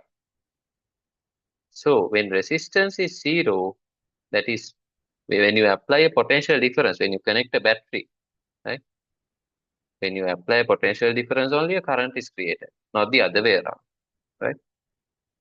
So when that potential difference is divided by zero, what you get is infinity, no? That means you can send any amount of current through the superconductor because the electrical resistance to the current flow is zero, right? And the like a bit of a weird thing happens with these superconductors. When you send a current through them, right, they repel magnetic fields which are around them, right? That is called being a diamagnet. You don't need to know this word, right? So usually in the environment, naturally you can find diamagnets like substances which repel magnetic fields, right? That property is called diamagnetism. So superconductors, they are perfect diamagnets. So they completely repel any magnetic fields, right? So you know about magnets, no? Just the basics. You know that north and south poles will attract, and north and south poles will repel. So these superconductors, when a current flows through them, they will repel any magnetic field. They don't care whether it's a north pole or south pole. They will repel all magnetic fields, right? So that is called the Meissner effect. Right? This Meissner effect is was added to the syllabus like quite recently, around like when we were doing so, not recently, about 5 years ago. But like considering how our syllabus changes every 20 years or so, that's recent. No? So Meissner effect was added. Like Meissner effect gives the phenomena where the magnetic fields are expelled or repelled by a superconductor, right? So not even the Earth's magnetic field will go through a superconductor, but that is only below its critical temperature, right? Above its critical temperature, they will exhibit normal resistance properties, just like any other material. All right. So that property, the Meissner effect, is used in many uh, technologies in the world. For example, for the maglev train, maglev, that means magnetic levitation. So what happens is, let's say this is a superconductor now. There is a superconductor like this. It's cooled, right? It's cooled to below its critical temperature, and you're sending a current through it. You're sending a current through it. When if you keep a, let's say, a magnet on this, it will expel this magnetic field. It won't let it fall. So that magnet would be appearing to levitate on it. I'll send a video to the group after the class showing the Meissner effect. So it's levitating, නේ? අර පියාඹන පාවෙනවා වගේ. Right? අර සමහරු මේ රහත් වුණා කියලා පාවෙන්න හදන්නේ අර ඒ වගේ වැඩක් තමයි. ඒගොල්ලොත් මැග්නට් එකක් ඇඳුම අස්සට දාගෙන සුපර් කන්ඩක්ටර් එකක් උඩ හිටගත්තා නම් ඔන්න පාවෙන්න පුළුවන්. right? මේ දවස්වල ඉන්නවනේ බොරු කරන කට්ටිය. so අර ඒ වගේ අයට මේක හොඳයි. මේක දන්නවා නම් තවත් scientifically ඒගොල්ලන්ට ඒක කරන්න පුළුවන්. එතකොට super conductors show this Meissner effect and it's used in like more lot of scientific stuff. So the means magnetic levitation. So the train in like Japan, mostly in Japan, right? The technology is very high, no? Very advanced. No? So these trains don't really touch the rails, right? They use an electromagnet, right? Because they use current, no? You can't have magnetic rails along the දිගටම තියන්න බෑනේ kilometre ගණන්. So as a result, what they use are electromagnets. They send a current and produce a magnetic field, but it's the same principle. So the train doesn't touch the rails; it's floating on the rails. As a result, මොකක්ද වෙන්නේ? There's high efficiency for those trains. අර resistance එකක් නැහැනේ මේක දිගේ අතුල්ලගෙන යන්නේ නැහැනේ අපේ කෝච්චි වල රෝද අතුල්ලගෙන යනවා වගේ. Right? You don't need much power. නිකන් පොඩි තල්ලුවක් දැම්ම ගමන් මෙහෙම ලස්සනට levitate වෙනවා. Hence, you can achieve very high speeds with a very low uh, low application of force because of their efficiency, right? So they travel at very high speeds. මාර වේගෙන් යන. So, and also they are used in like MRI machines as well, like because MRI machines, MRI, the long form is magnetic resonance imaging. So that also uses the superconductors sometimes, right?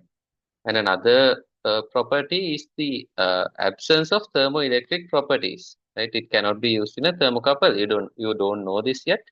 You'll learn about thermocouples in heat, right? And like it's not much. It's not a big point either. What a thermocouple is. So like it can't act as a thermocouple because the resistance is zero, right? Okay, so that's about superconductors. So you can read the note.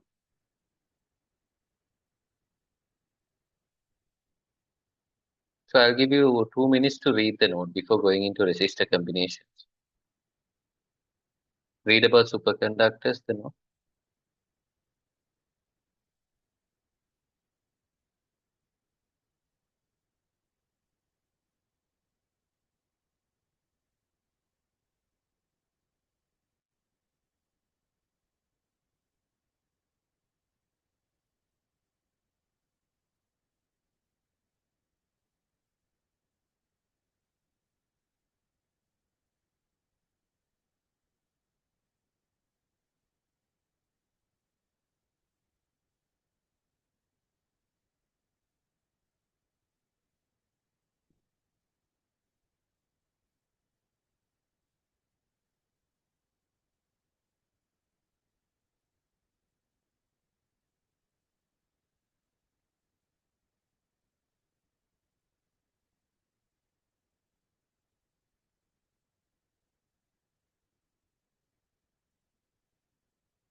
Okay, so we'll go into resistor combination, which is the most interesting part of the lesson, right?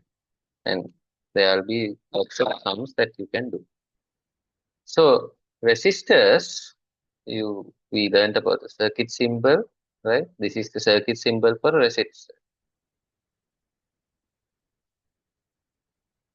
So resistors can be connected in two different ways, and those two different ways also can be combined in many ways.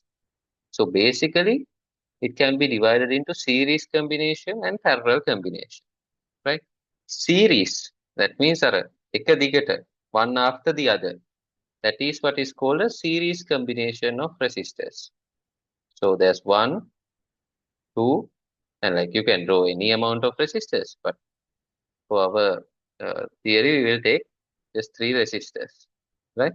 Let's say R1, R2, and R3. So when they're connected one after the other, such as this, right? What is common to all three? Is it the potential difference across the three, or is it the current?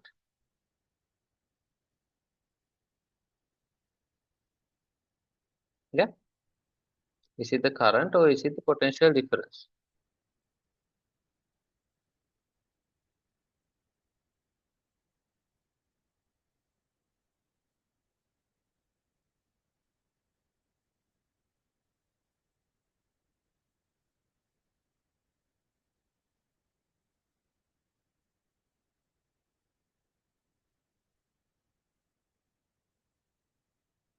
So it's like this. Now a river is flowing and you're keeping resistances, obstructions. No? You're keeping like big, let's say boulders or stones or stuff. You're keeping them along the flow of the river. One, two, three, like different sizes, shapes like that. So that's why they are R1, R2, R3, different resistance. So the potential difference is like the drop in the like potential drop when the current flows through the resistor. That will be different for each one. But it's the same flow, no? It's the same water, same amount of water that's flowing. So what I meant by flow of water is the current. So it's the same current that's flowing because current can't like go like it can't fly over a conductor, no? So it's the same current, right? Same current that is flowing through the wire when resistances are connected in series. But they have different potential differences given by V1, V2, and V3 for each of them. So if you forgot what the concept of potential difference and potential, I did that in the last class during the last 30 minutes or so, right? Please listen to that again if you have forgotten, because that's like the most important part of this lesson. For any question that you do in current, you need potential. You need to know the difference. What is potential and potential difference, and the difference between them as well. Right? So potential difference is for 2 points. That you take the potential of 2 points and you take the difference. Potential is kind of like the energy of 1 point. Okay. So now in the series combination, what we are trying to do, like uh, if you ask if you are asked to find the resistance equivalent resistance for a combination, what they're asking you to do is to find one resistor that you can keep instead of all three, so that the same current and the same total potential difference will be across that resistance. Let's say that is Req. So same current should flow when connected across the same potential difference. Let's take that potential difference as V, right? So V is equal to V1 plus V2 plus V3 because V is the total potential difference and you can just add them. No? And we know that from Ohm's law, V equals IR, right? So for V1, the current is I1 into R1. V2, same current, I into R2. For V3, same flow, but the resistance is different, so potential difference will be different. I into R3 equals V. V is the total potential difference. If instead of R1, R2, R3, you connect Req, an equivalent resistance, and the same current flows, you will get the total potential difference, right? I into Req. So you can see I is common for all three. You can get I out. I into R1 plus R2 plus R3 equals I into Req. I and I get cut. So you get Req is equal to R1 plus R2 plus R3. You have done this in O levels, right? So in series connection, you can just add the resistances, but you won't get such easy sums, right? You will have to find out whether they are series or not. You won't be able to just look at this and tell like we have done in this example question. But we will do questions so that you will learn that art of uh, solving resistance combinations.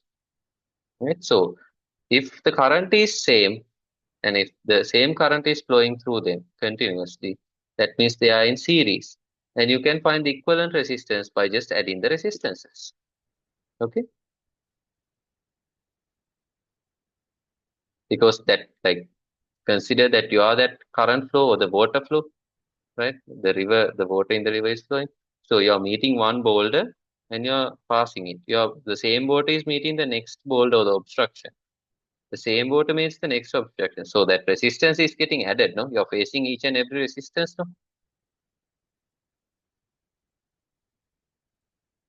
So write this, draw and write this down.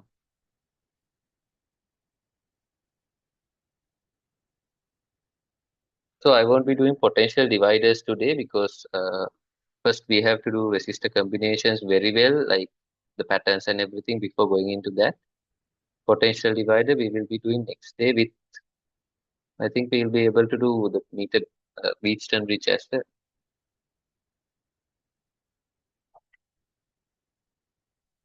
And after the lesson is over, I'll be doing like the essay, not the essay, the past paper MCQs in pace through.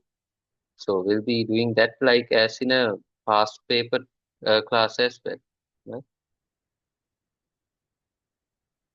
But that is after the whole unit is finished because no point in doing it when you are finished halfway. So after the whole lesson is finished, maybe about like after about 1 or 2 weeks after the lesson, you can we can do that.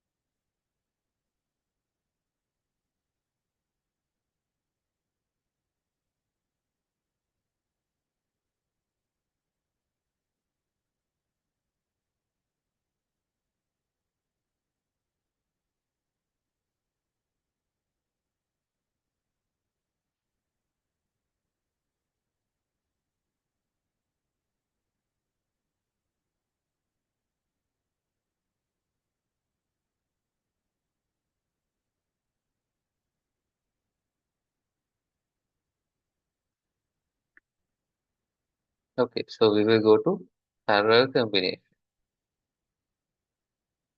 So in parallel combination, right? So if for series combination, if the common thing is current, for parallel combination, common thing should be resistance can't be common. No, it's what we are finding. No? Common thing should be the potential difference. So these three resistances R1, R2, and R3 are connected across the same potential difference, right? So in parallel, you get the same potential difference for all three, right? So just a bit of revision, so just to let you know how it occurs. If the potential here was 0, I'm taking this as a reference point, right? If it was 0 here, now we discussed last day that along conducting wires, unless there's a resistance, the potential is same. There is no potential drop because there is no resistance, right? There is only a potential drop when current flows through a resistor, the resistance.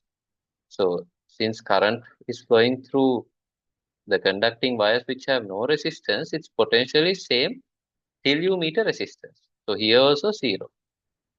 Now we are going through the cell. So 0 to, we are going from negative terminal which is at a lower potential to the positive terminal which is at a higher potential.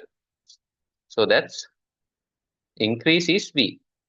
Lower potential to higher potential plus V. So the potential will be 0 plus V. Initially 0 plus V. This will be plus V because 0 is 0. No? So here also plus V because it's the same wire, right? Because it's the same wire. And you can see that through R1 also, like this is also the same wire, but it's divided into 3, but without a resistance. So continuous wire. So this is plus V, plus V, plus V, same potential. Here 0, 0, 0, because same connected to the same point without the resistance wires. So you can see between these three, the potential difference is V, right? So if a battery is connected to a circuit that is to a resistance combination or parallel combination of resistors, they have the same potential difference, right? So just a side note, not relevant to parallel combinations, this having taken the potential at a point as 0 is called earthing of the earthing of that point. We earth the point, right? Now, earthing doesn't mean connecting that point to the ground, okay? That's not what it means in here. Like, earthing practically means if there's an excess current, it will flow to the ground. Like, you know, that ගෙදර short වෙනවා කියන්නේ short වුණාම වෙන්නේ that excess current will flow through the earth terminal to the ground. But in current, right, what we say earthing is kind of like a reference point. Now, in velocity and stuff, we take the speed or the velocity with respect to the earth, no? If we say velocity is 10 meters per second, that is with respect to the earth. So just thinking that the earth is stationary, right? But relative velocity means you are taking like relative to the other person, then yeah, that's a different value. So the reference point for velocity is the earth. Similarly, for this also, we can earth. That means that point becomes a reference point because Earth's potential, we take it as 0, right? It's easier to have a reference point. Then we can go from that point and see what all other potentials are of the other points. Okay, that is what earthing is. So we will be earthing almost all the circuits that we come across in the future because it's easier. You don't need to earth it, right? You can even take the potential as plus x or just x, right? Then this is also x, this is also x, this is also x. But then you need to consider that x for each and every point further also. So if you go from through the cell, this will be now it was v plus 0, now v plus x. So here also v plus x, v plus x, v plus x. But again, when you take the difference between the resistor, it's v plus x minus x. No difference. So again v. So it's just a just like you are just writing another variable just to get the same potential difference. So it's just extra effort. No, that's why earthing is the most easiest way. Okay, right. But if they have given that a certain point is earth, you can't earth somewhere else again. You can't earth many points, right? එක point එකක් දීලා නම් තියෙන්නේ you have to take it. Sometimes they give it pre-earth. Circuit එකේ පේනවා මෙතන earth කරලා කියලා. This is the earthing symbol, right? So we will go across that thoroughly in sums, but that's why I wanted to say that's how I took it as 0. We do it a lot for sums, right? So now the potential difference is same, right? Now here also we are going to find the resistance that we can connect instead of all three, REQ. When the same potential difference of V is applied, right? The current should be what now? Now, whatever current comes, let's say I, there are three branches now, right? Now, it's like there are three roads with three different resistances. So, you like, without knowing what the resistance values are, you appears like you try to take the path of least resistance. But current doesn't do like that, right? Current is divided so that the potential difference between the parallel combination is same, right? So this will get, let's say, I1, this will get I2, this will get I3, right? I'll just erase this plus V plus V plus V because it's the same, no, anyways,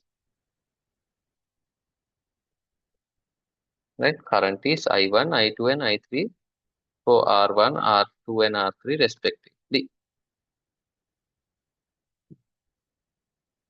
So total current I is equal to this addition of currents.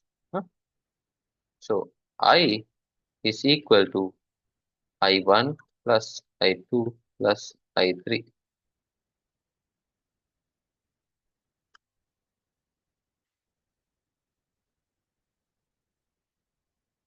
So we know that V equals IR and I is equal to V over R.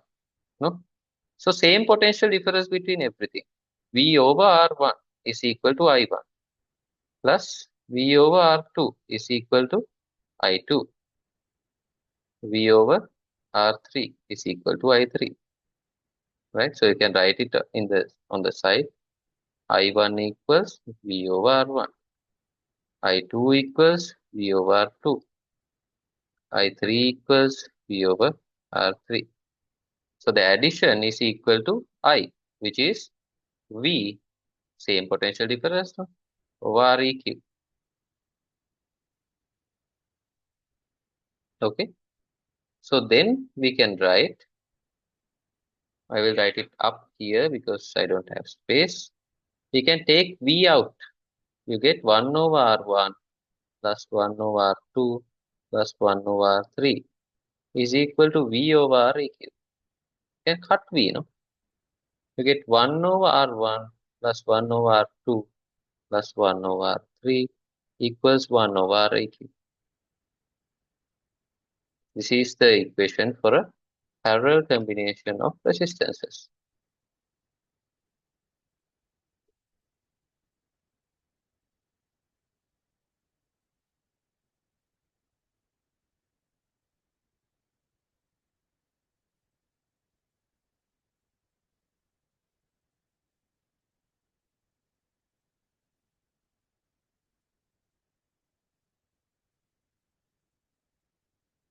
Okay.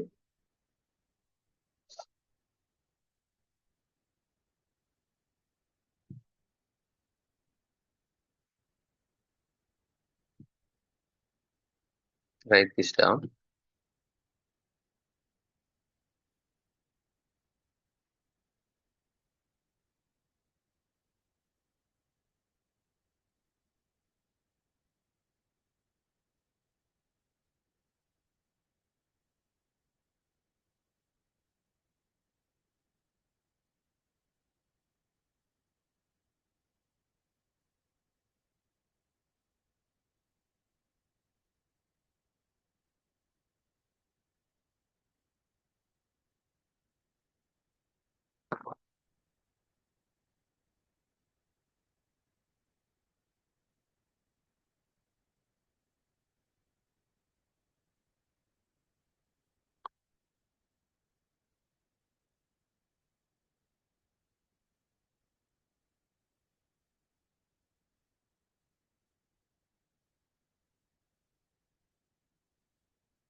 Shall we go into questions? Is anyone else writing now?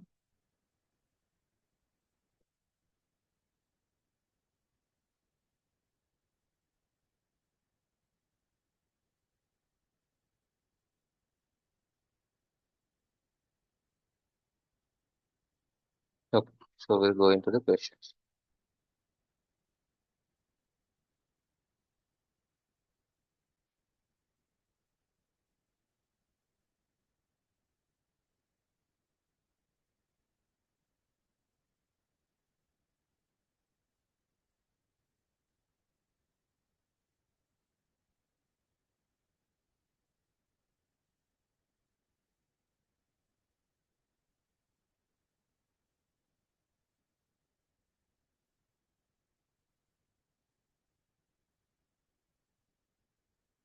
I sent the resistor combinations also through the for the field given in the group.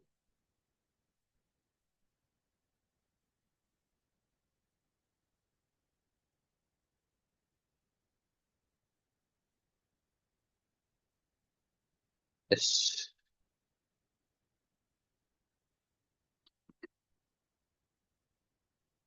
Give me a minute. I'll take.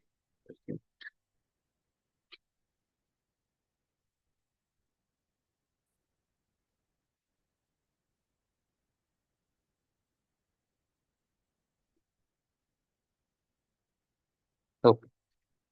So we'll start with the simple one. No? Okay. We'll start with the first one.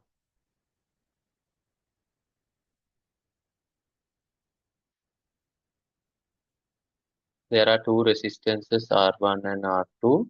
Find the equivalent resistance in terms of R1 and R2. So you have to give for all the questions that are mentioned here, you have to find it in terms of whatever is given, right?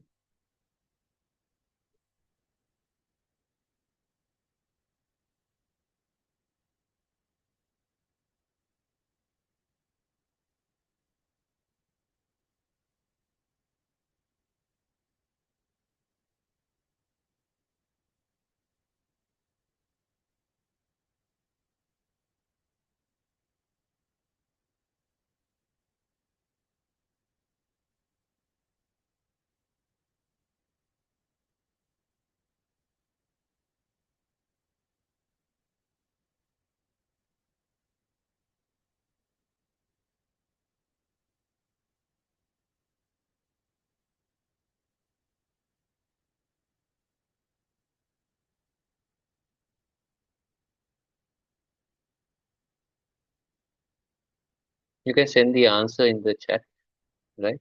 For R1 and R2.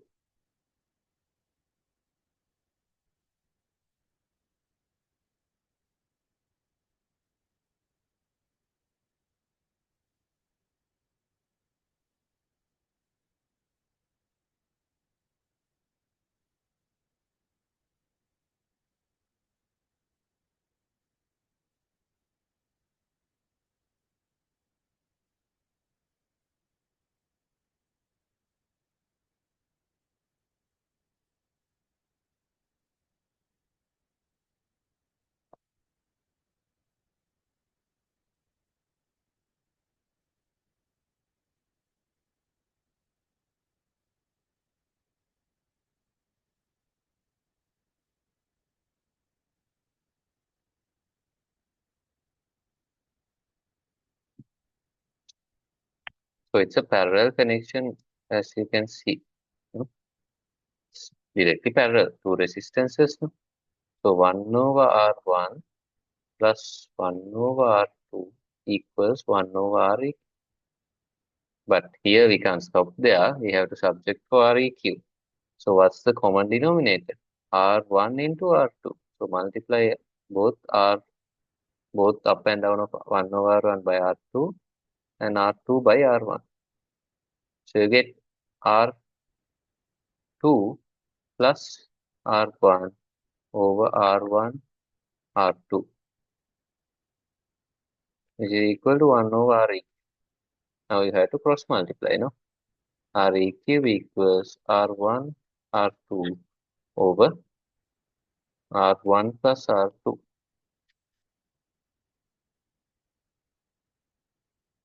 Right? That's for two resistances. So if you know the values of two resistances, you can directly apply this. You don't need to, if you remember this. Otherwise, you can apply it from scratch, like the basic equation. If you remember, like for two equations, is R1, R2, R1 plus R2. You can apply this. No? So before going into 2, 3, and 4, solve these more, simple ones. This is R and this is R.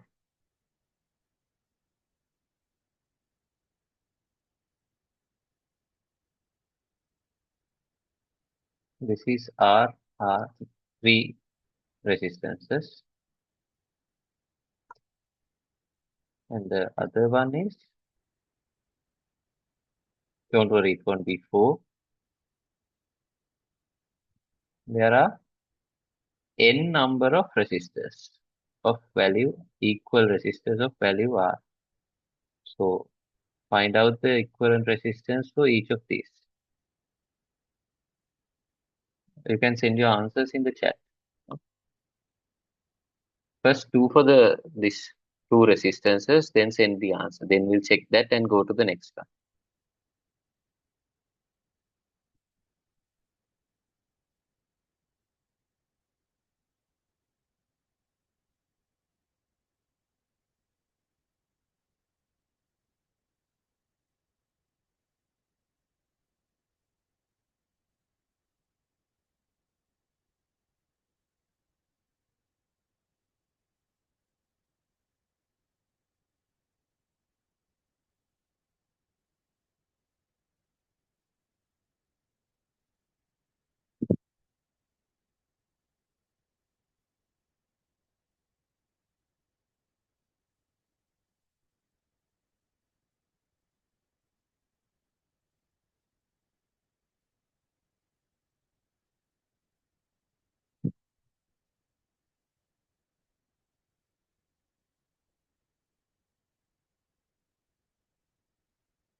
Okay, for two resistors, two equal resistances, you can apply this or this, no? It will give the same answer. So Req is equal to R into R. That's R1, R2 over R1 plus R2, R plus R. So it's R into R is R squared over 2R. R and R squared gets cut. It's R over 2. So two equal resistances parallelly will be equal. The equivalent resistance will be half that, no? For three resistances, see what happens.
So for three resistances, we have to apply like from the basic one. No, this is only for two. No,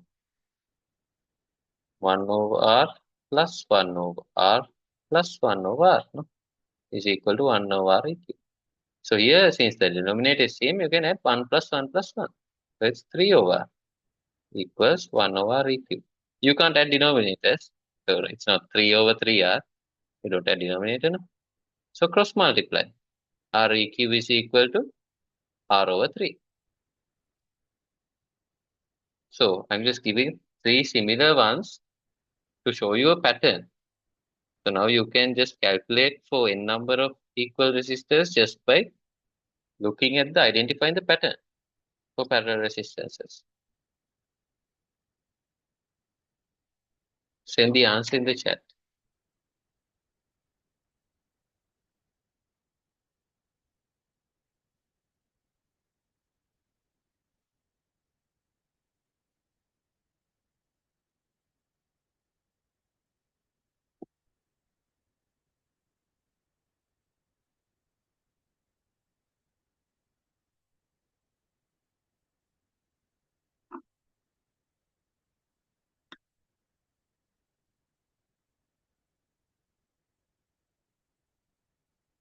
Yes, exactly. So if for 2 equal resistances it's R over 2, for 3 it's R over 3, for 4 it will be R over 4, for 5 it will be R over 5, for n it will be R over n, right? So these are the short methods in current. There are lots of short methods in current without to get the answer directly without writing, right? So it's directly R over n. Okay, so you can do the second sum now. So there'll be a considerable amount of homework for today, and we will be discussing them all in the next day, right? The 3D and the 2D symmetric, like big systems, I won't give today because we have to first learn the basics. No?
Do the second one and send the answer.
Some of you have sent the correct answer.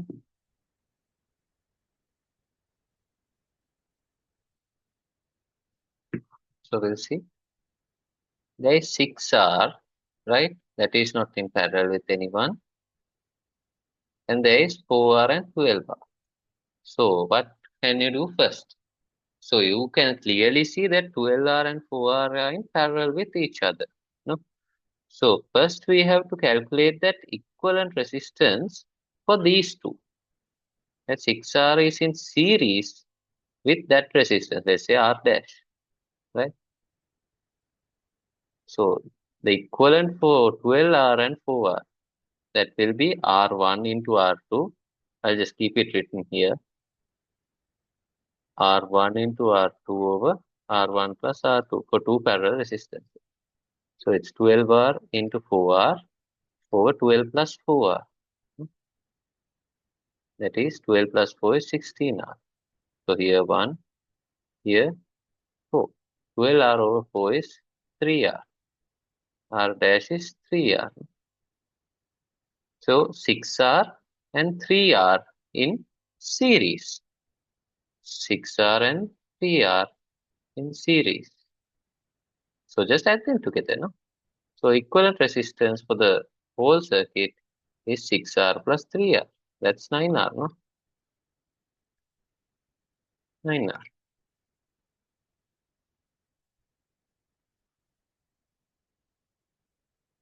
Do the third one.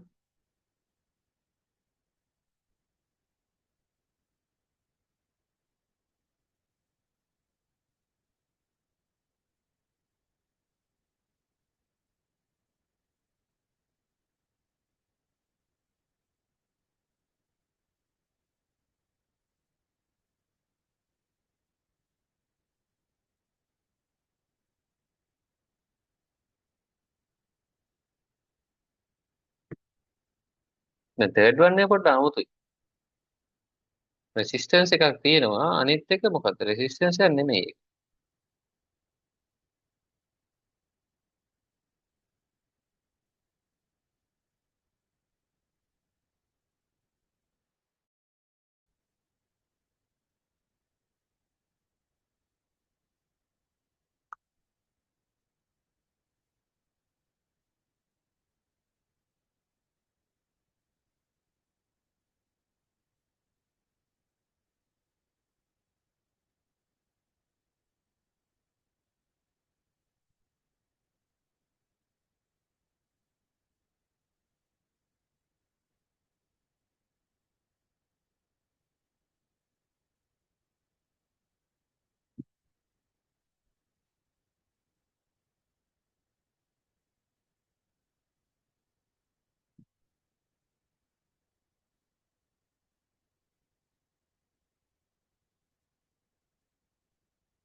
We'll be doing like unit-wise sections. Like when the lesson is over, I'll be giving a paper with structured essay, like 2 structured essay questions, around 30 MCQs, and 2 essay questions maybe from like when current is finished, a paper from current will be given. And for each lesson, it will be like that. So like the point of the paper will be to revise everything one final in one day, right at the end. So in this one, let's like you can't take the resistance. No, it's not parallel. It's parallel with the conducting wire. No? So conducting wire resistance is 0, right? But this is 10 ohms. So it's weird, no? So what do? We can take the potential of A to be V. OX, O, you can take any letter, okay? Doesn't matter.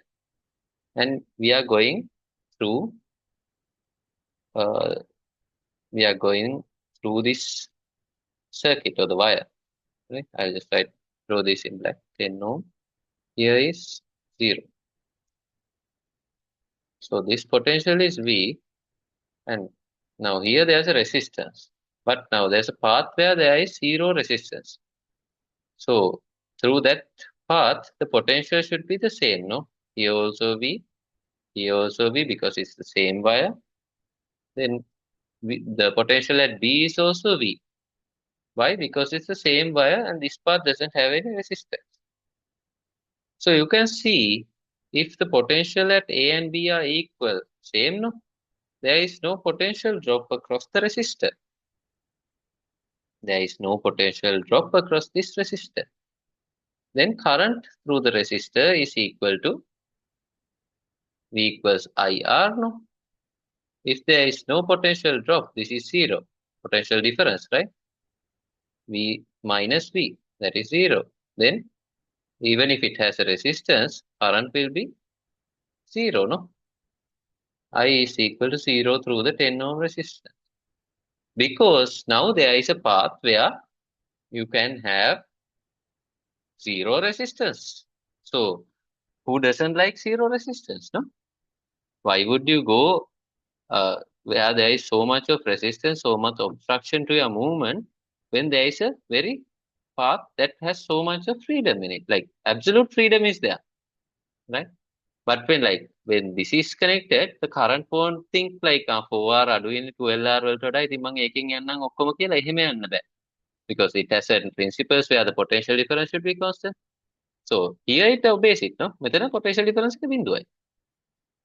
Right?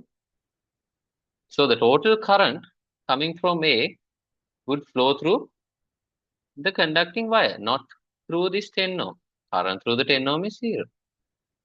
Right? So equivalent resistance එක කීයද? Equivalent resistance, since there is no potential drop, it has to be 0.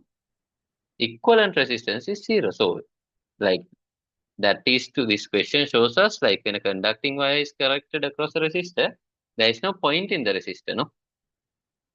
Right? There's no point because since there is no potential drop across the resistor, that means like the resistance should be 0. Like that's the equivalent resistance. මෙතන connect කරලා තිබ්බට අපිට අර circuit එකට එයා resistance එකක් විදිහට පේන්නේ නැහැ. එයාව ගණන් ගන්න නැහැ. එයා resistance එක දුන්නට ලොකුවට එන්න ඕන කියාගෙන ආවට අර wire එක connect කරපු ගමන් එයා to parallelly that resistance is useless because the total current can just bypass it and go through this conducting wire, no? Okay. So that concept is important. ගොඩක් questions වල ඔය wire කෑලි එහෙම ගහනවා resistances හරහා. ඒතර අපි දැනගන්න ඕන අර potential එක point එකක අරගෙන V කියලා ඒ wire එක දිගේ යන්න. resistance එකක් හම්බෙනකම්. Same potential till you meet a resistor. Right? හැබැයි resistance එක හම්බුණත් බෑ. දැන් මේක බලන්නකො මෙතනත් resistance එකක් තියෙනවනේ. But there is no drop. Right? So ඉස්සෙල්ලා මේ wire දිගේ යන්න. ඊට පස්සේ ඔක්කොම points හදාගෙන ඊට පස්සේ ඔය ලොකු connection වලට හරි මේ වගේ පොඩි ඒවාට නෙමෙයි. ඊට පස්සේ බලන්න පුළුවන් ඔයගලන්ට මේ drop තියෙන්නේ මොන resistances රෝද කියලා. drop නැත්තම් ඒ resistance එක වැඩක් නෑ අයින් කරලා දාන්න. හරි අපි ඒ වගේ ඒවා කරනවා. So fourth one is for homework. Fourth one homework.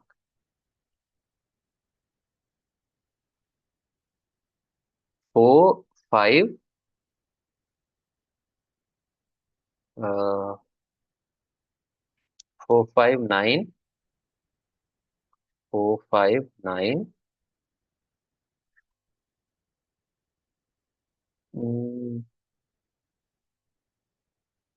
8, 8, 4, 5, 8, 9. 4, 5, 8, 9. Let's do 10. Let's do the 10th one now. This is the 10th one. There are, this is also 3 ohm, this is also 3 ohm, this is 3. Send the answer in the chat.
Yes.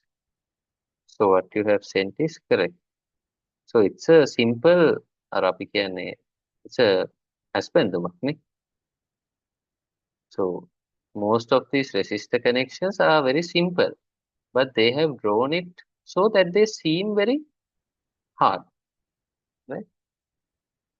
So here also that same potential method should be applied.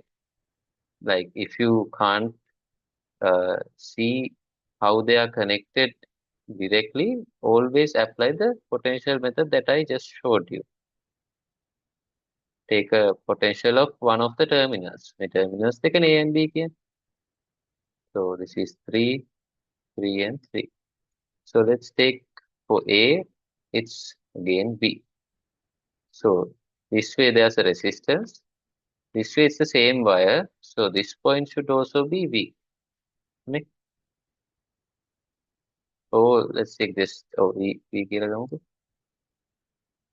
Then whatever path you take, you get the resistance, no? So let's take the potential of B also as a certain potential. Let's take it as X, right? So this point is X, then same wire. This point is also X, no? This side you meet a resistance, these sides also now you meet resistances. So we can draw this again. We will draw this again between A and B.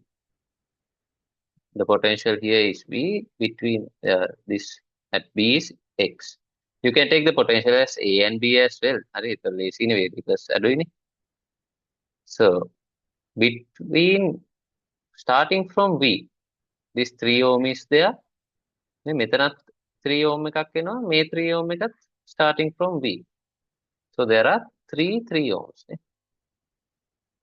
There are 3 ohms. And they meet that X, no? මෙයත් X යන්නේ, මෙයත් X යන්නේ, මෙයත් X යන්නේ.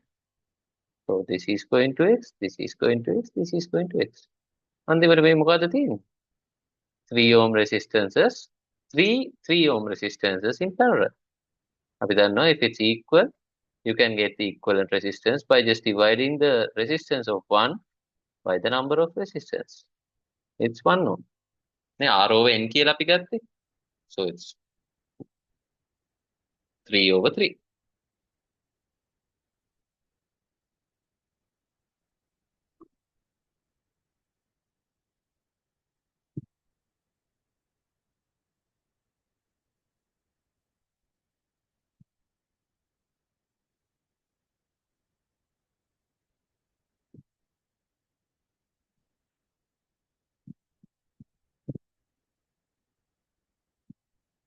Okay, we'll do about 2 more questions before stopping for today.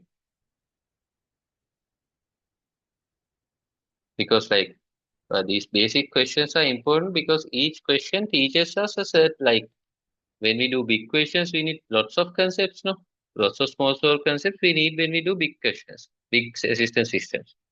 So these small questions teach us those small concepts separately. So when we first do them separately, it's easier for us to go into big questions. Okay, so let's do.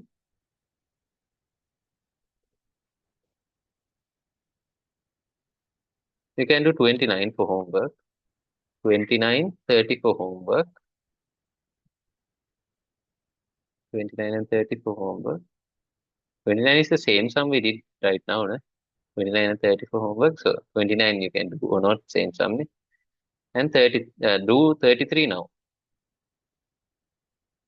33 do now.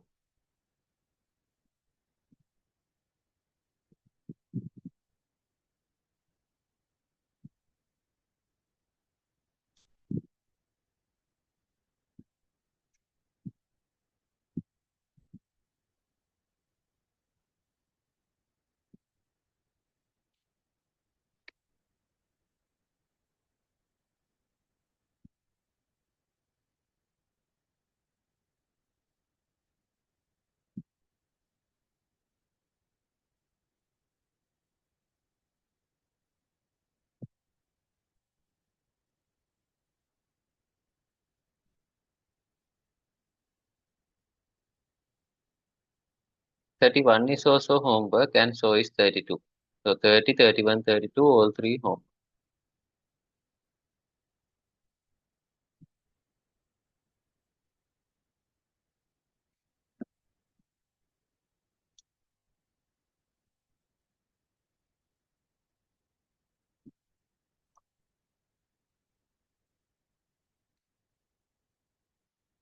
So use the potential method that we just did.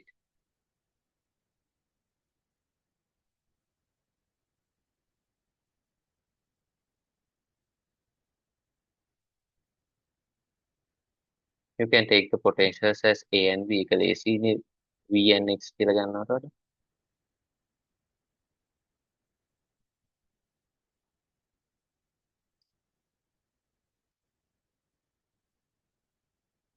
and send the answer in the chat. This is easier than it seems. Go along the wires, conducting wires. Write the potential at each point. Then take the resistances that are between those two potentials. Same potential difference නම් they are parallel, no? බලන්න කවුරු කවුරුද same potential difference තියෙන. කවුරු කවුරුද එහෙම නැත්තේ කියලා.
I'll just help a bit.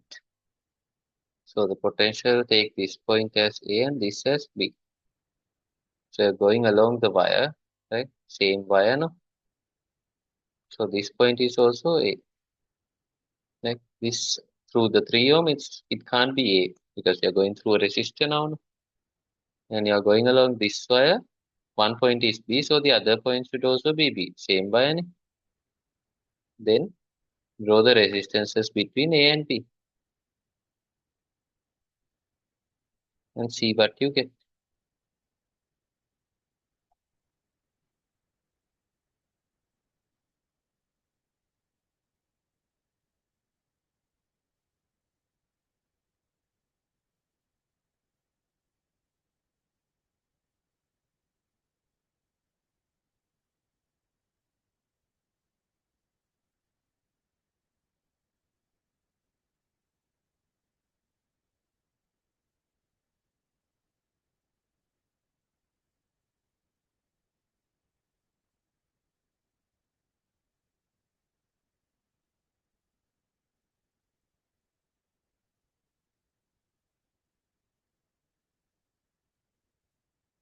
So you can see this 3 ohm is between A and B. This is also between A and this is also between A. Hmm? So they are parallel. Yes. The answer is not 3 ohm. These three are parallel to each other, no? 3 ohm, 3 ohm, 3 ohm. All three are between potentials A and B. So potential difference is B difference, B minus A or A minus B. Right? So they are parallel. Same potential difference, no? So 3, 3, 3 parallel means equivalent resistance is 3 over 3. R over N, no? That is 1 ohm. Right?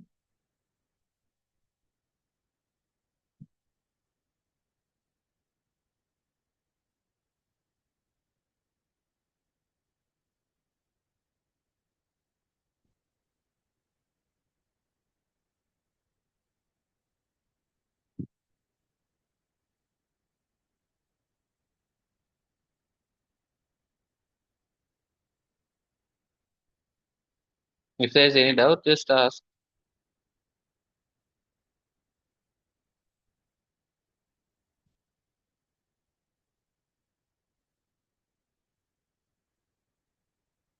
Okay, we'll do one last sum.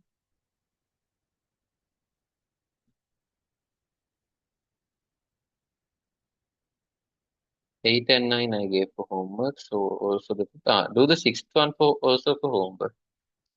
Now you can do sixth, no? We did the similar sum just now, so do the sixth also.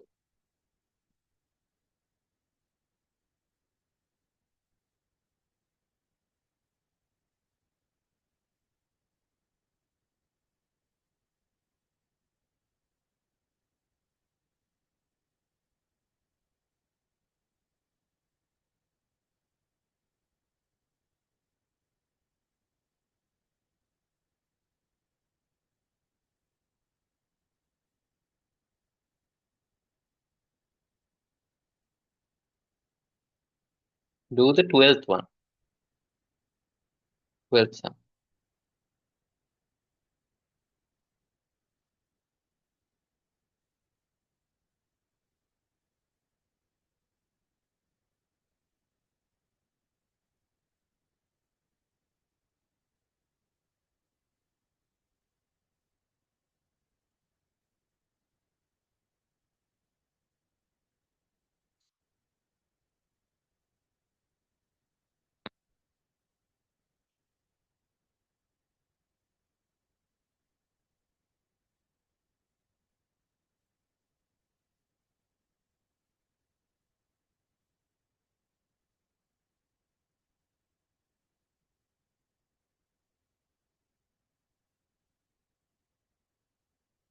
So there is 7 ohm and 3 ohm, right? 7 and 3 ohms.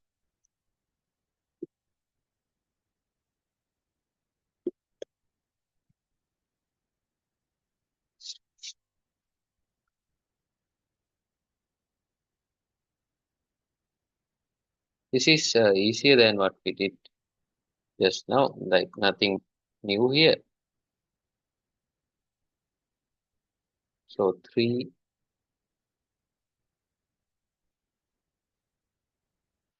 7 ohm, 3 ohm. Here 10 ohm.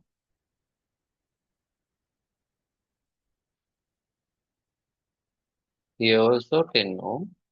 This is 5.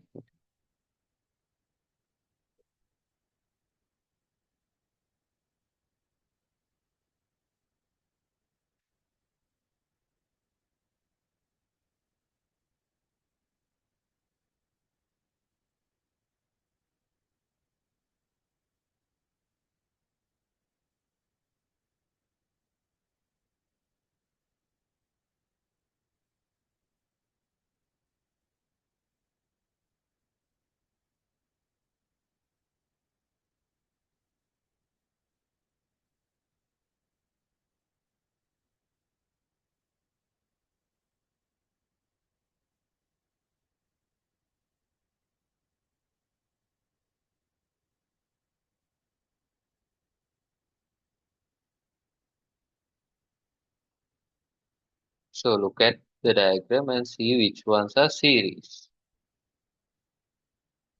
Then you have to draw it again.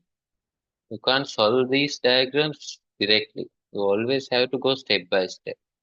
Solve one step at a time and draw, right? That should be like how you learn this, learn how to solve it. When you do lots of sums, when you have done these sums, like go home and do the sums that we did again. Go home in the sense you're already home, no? Eh, Do the sums that we did again, right? Tomorrow, day after, when you have a time. And then try the homework. Don't try the homework at once, right? Uh, so go step by step, draw the circuits, take space, draw it clearly. Then only you will like learn how the progression occurs. Then when you have practiced a lot, the sum would just like you will do it by your mind eventually. Don't try to do it by your mind right now because you haven't. This is new, something new for so you won't be able to do it by mind straight away. But when you draw and practice, You know how it will go when you do questions like after practicing a lot. With experience, you will know. මෙහෙම තිබ්බහම මේක එන්නේ. ඔයාගේ අර හිතෙන් මේක මැවෙනවා. Right? So for that, for you to come to that level, you have to do sums from the basics. Right? එකපාරට උඩට පයින්න බෑනේ. හිමින් හිමින් එන්න ඕන. So first you can see this and this are in series, 3 and 7. No? 3 and 7 are in series.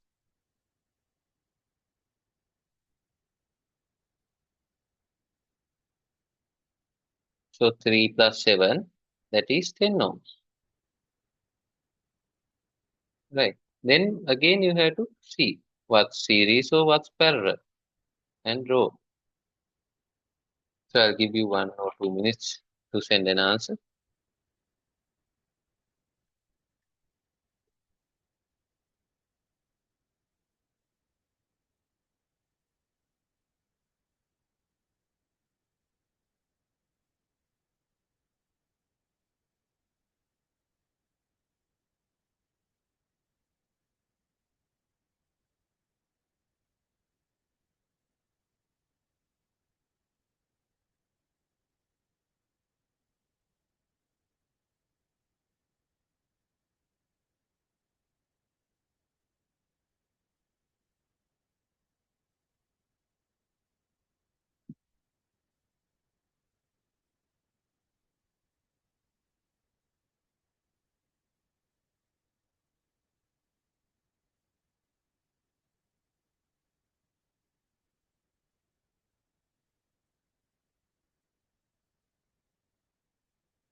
Then you can see this 10 ohm and these two 10 ohms, they start at their origin point and their ending point is the same, no? Origin point and ending point is the same. So if this potential is A, let's take this as X, both of them are at between A and X. Like X and B are different, but these 10 ohms are between A and X. So they are parallel. So two equal resistances parallel. You can't say they are parallel with this also, because this is between A and B, no? But these two are between A and X.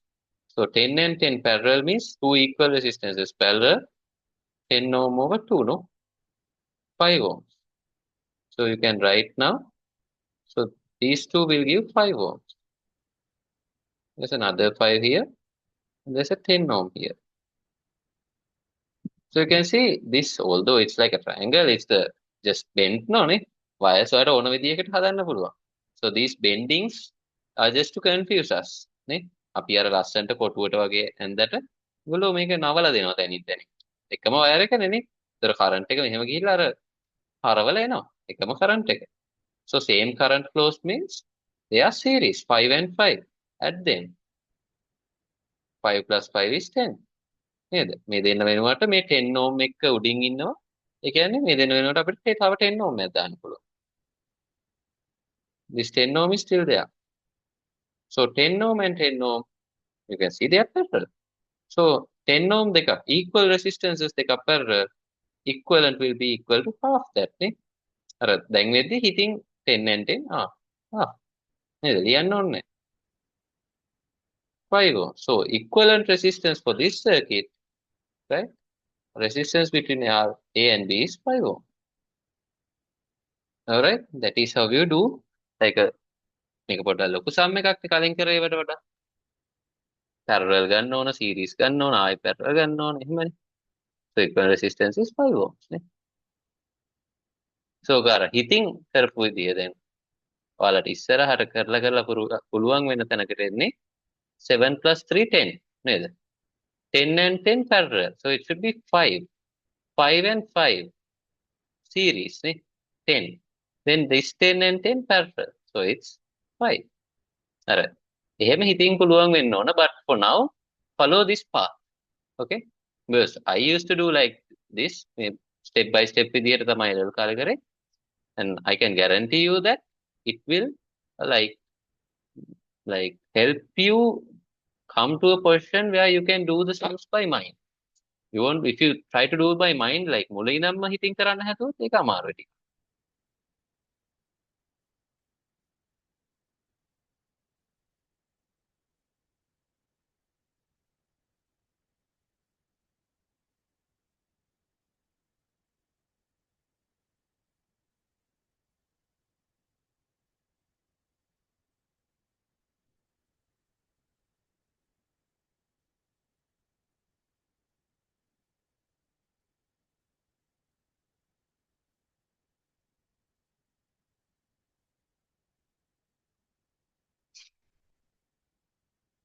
Okay, so we will stop there for today.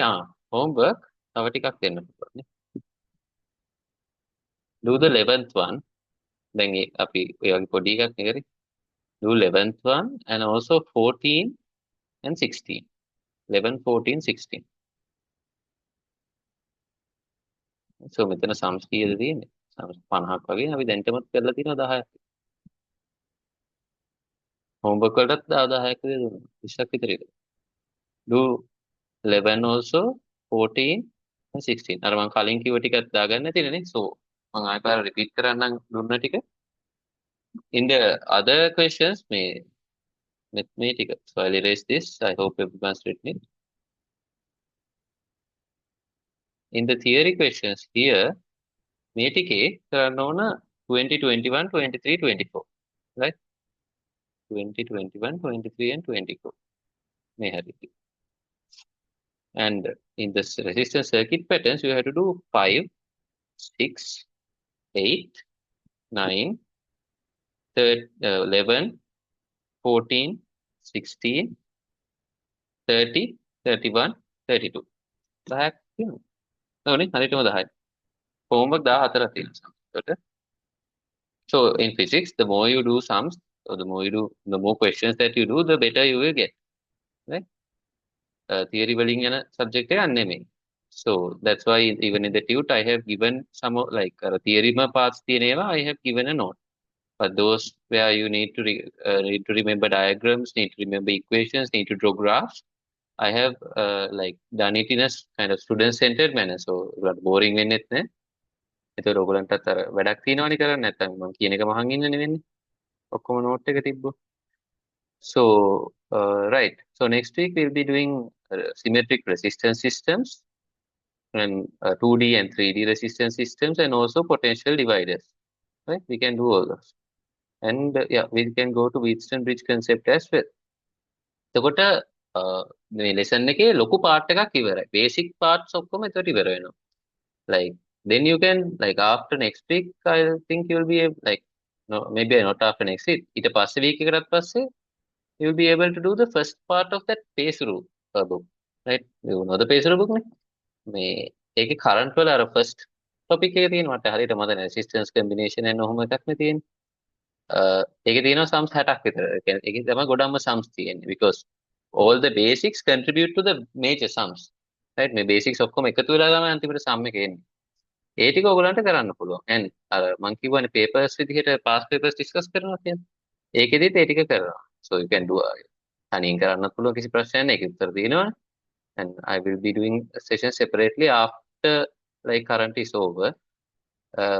And there'll be a paper after current is over, but that will be around 2.5 months after, no? So ඒකට ටිකක් කල් තියෙනවා. For now, my advice is to practice the questions. අර potential කතන්දරේ හරියට මතක් වෙන්නේ අමතකයි වගේ නම් +2 එකේ අන්තිම කොටස විතරක් බලන්න. Because recordings are available. I'll send this recording of this also. අර recordings වලම ඉන්න එපා. Always try to do sums by yourself. අර අමතකයි නම් ටිකක් try කරන්න දවසක් දෙකක්. මොකද දැන් ඔයගලන්ට කාලේ තියෙනවා. You have a lot of time. levels කියන්නේ තව අවුරුදු එකමාරක්කට කෙටි වෙන්න තියෙනවනේ. ඒතර දැන් මේ කාලේ තමයි ඔයගොල්ලෝ හොඳට වෙලා අරන් ගණන් හදනවා. මොකද අන්තිම වෙලේ දැන් 2025ට එහෙම දැන් වෙලා අරන් ගණන් හදන්න වෙලාවක් නැහැ. නේ? So you have time, so use that time. එක ගානකට දෙතුන් පාරක් try කරන්න. ඒක අවුලක් නැහැ. පළවෙනි පාර හැදෙන්න ඕන කියලා නෑ. අද බැරි නම් විනාඩි 10 15 try කරලා ඒත් එන්නේ නැත්නම් මොකද උඩට හෙට බලන්න. theory පොඩ්ඩකුත් බලලා. අර කලින් ගණන් ටිකත් හදලා. right? අර that is how you improve. එදා දෙවෙනි දවසේ බලනවා තුන්වෙනි දවසේ බලන්න. හරි? So when you do it like that, දවසක් ඒ ඔයාලට පුළුවන් වෙනවා. Right? So you have to constantly try. When you try, like you will be able to do it. එහෙනම් බැරි වෙන්නේ නැහැ කාටවත්. Right? So we'll stop there for today. I hope the session was useful. If you have any questions, you can ask, or you can like text me and ask through WhatsApp as well. So have a nice day, everyone. We'll see you next week. You're welcome.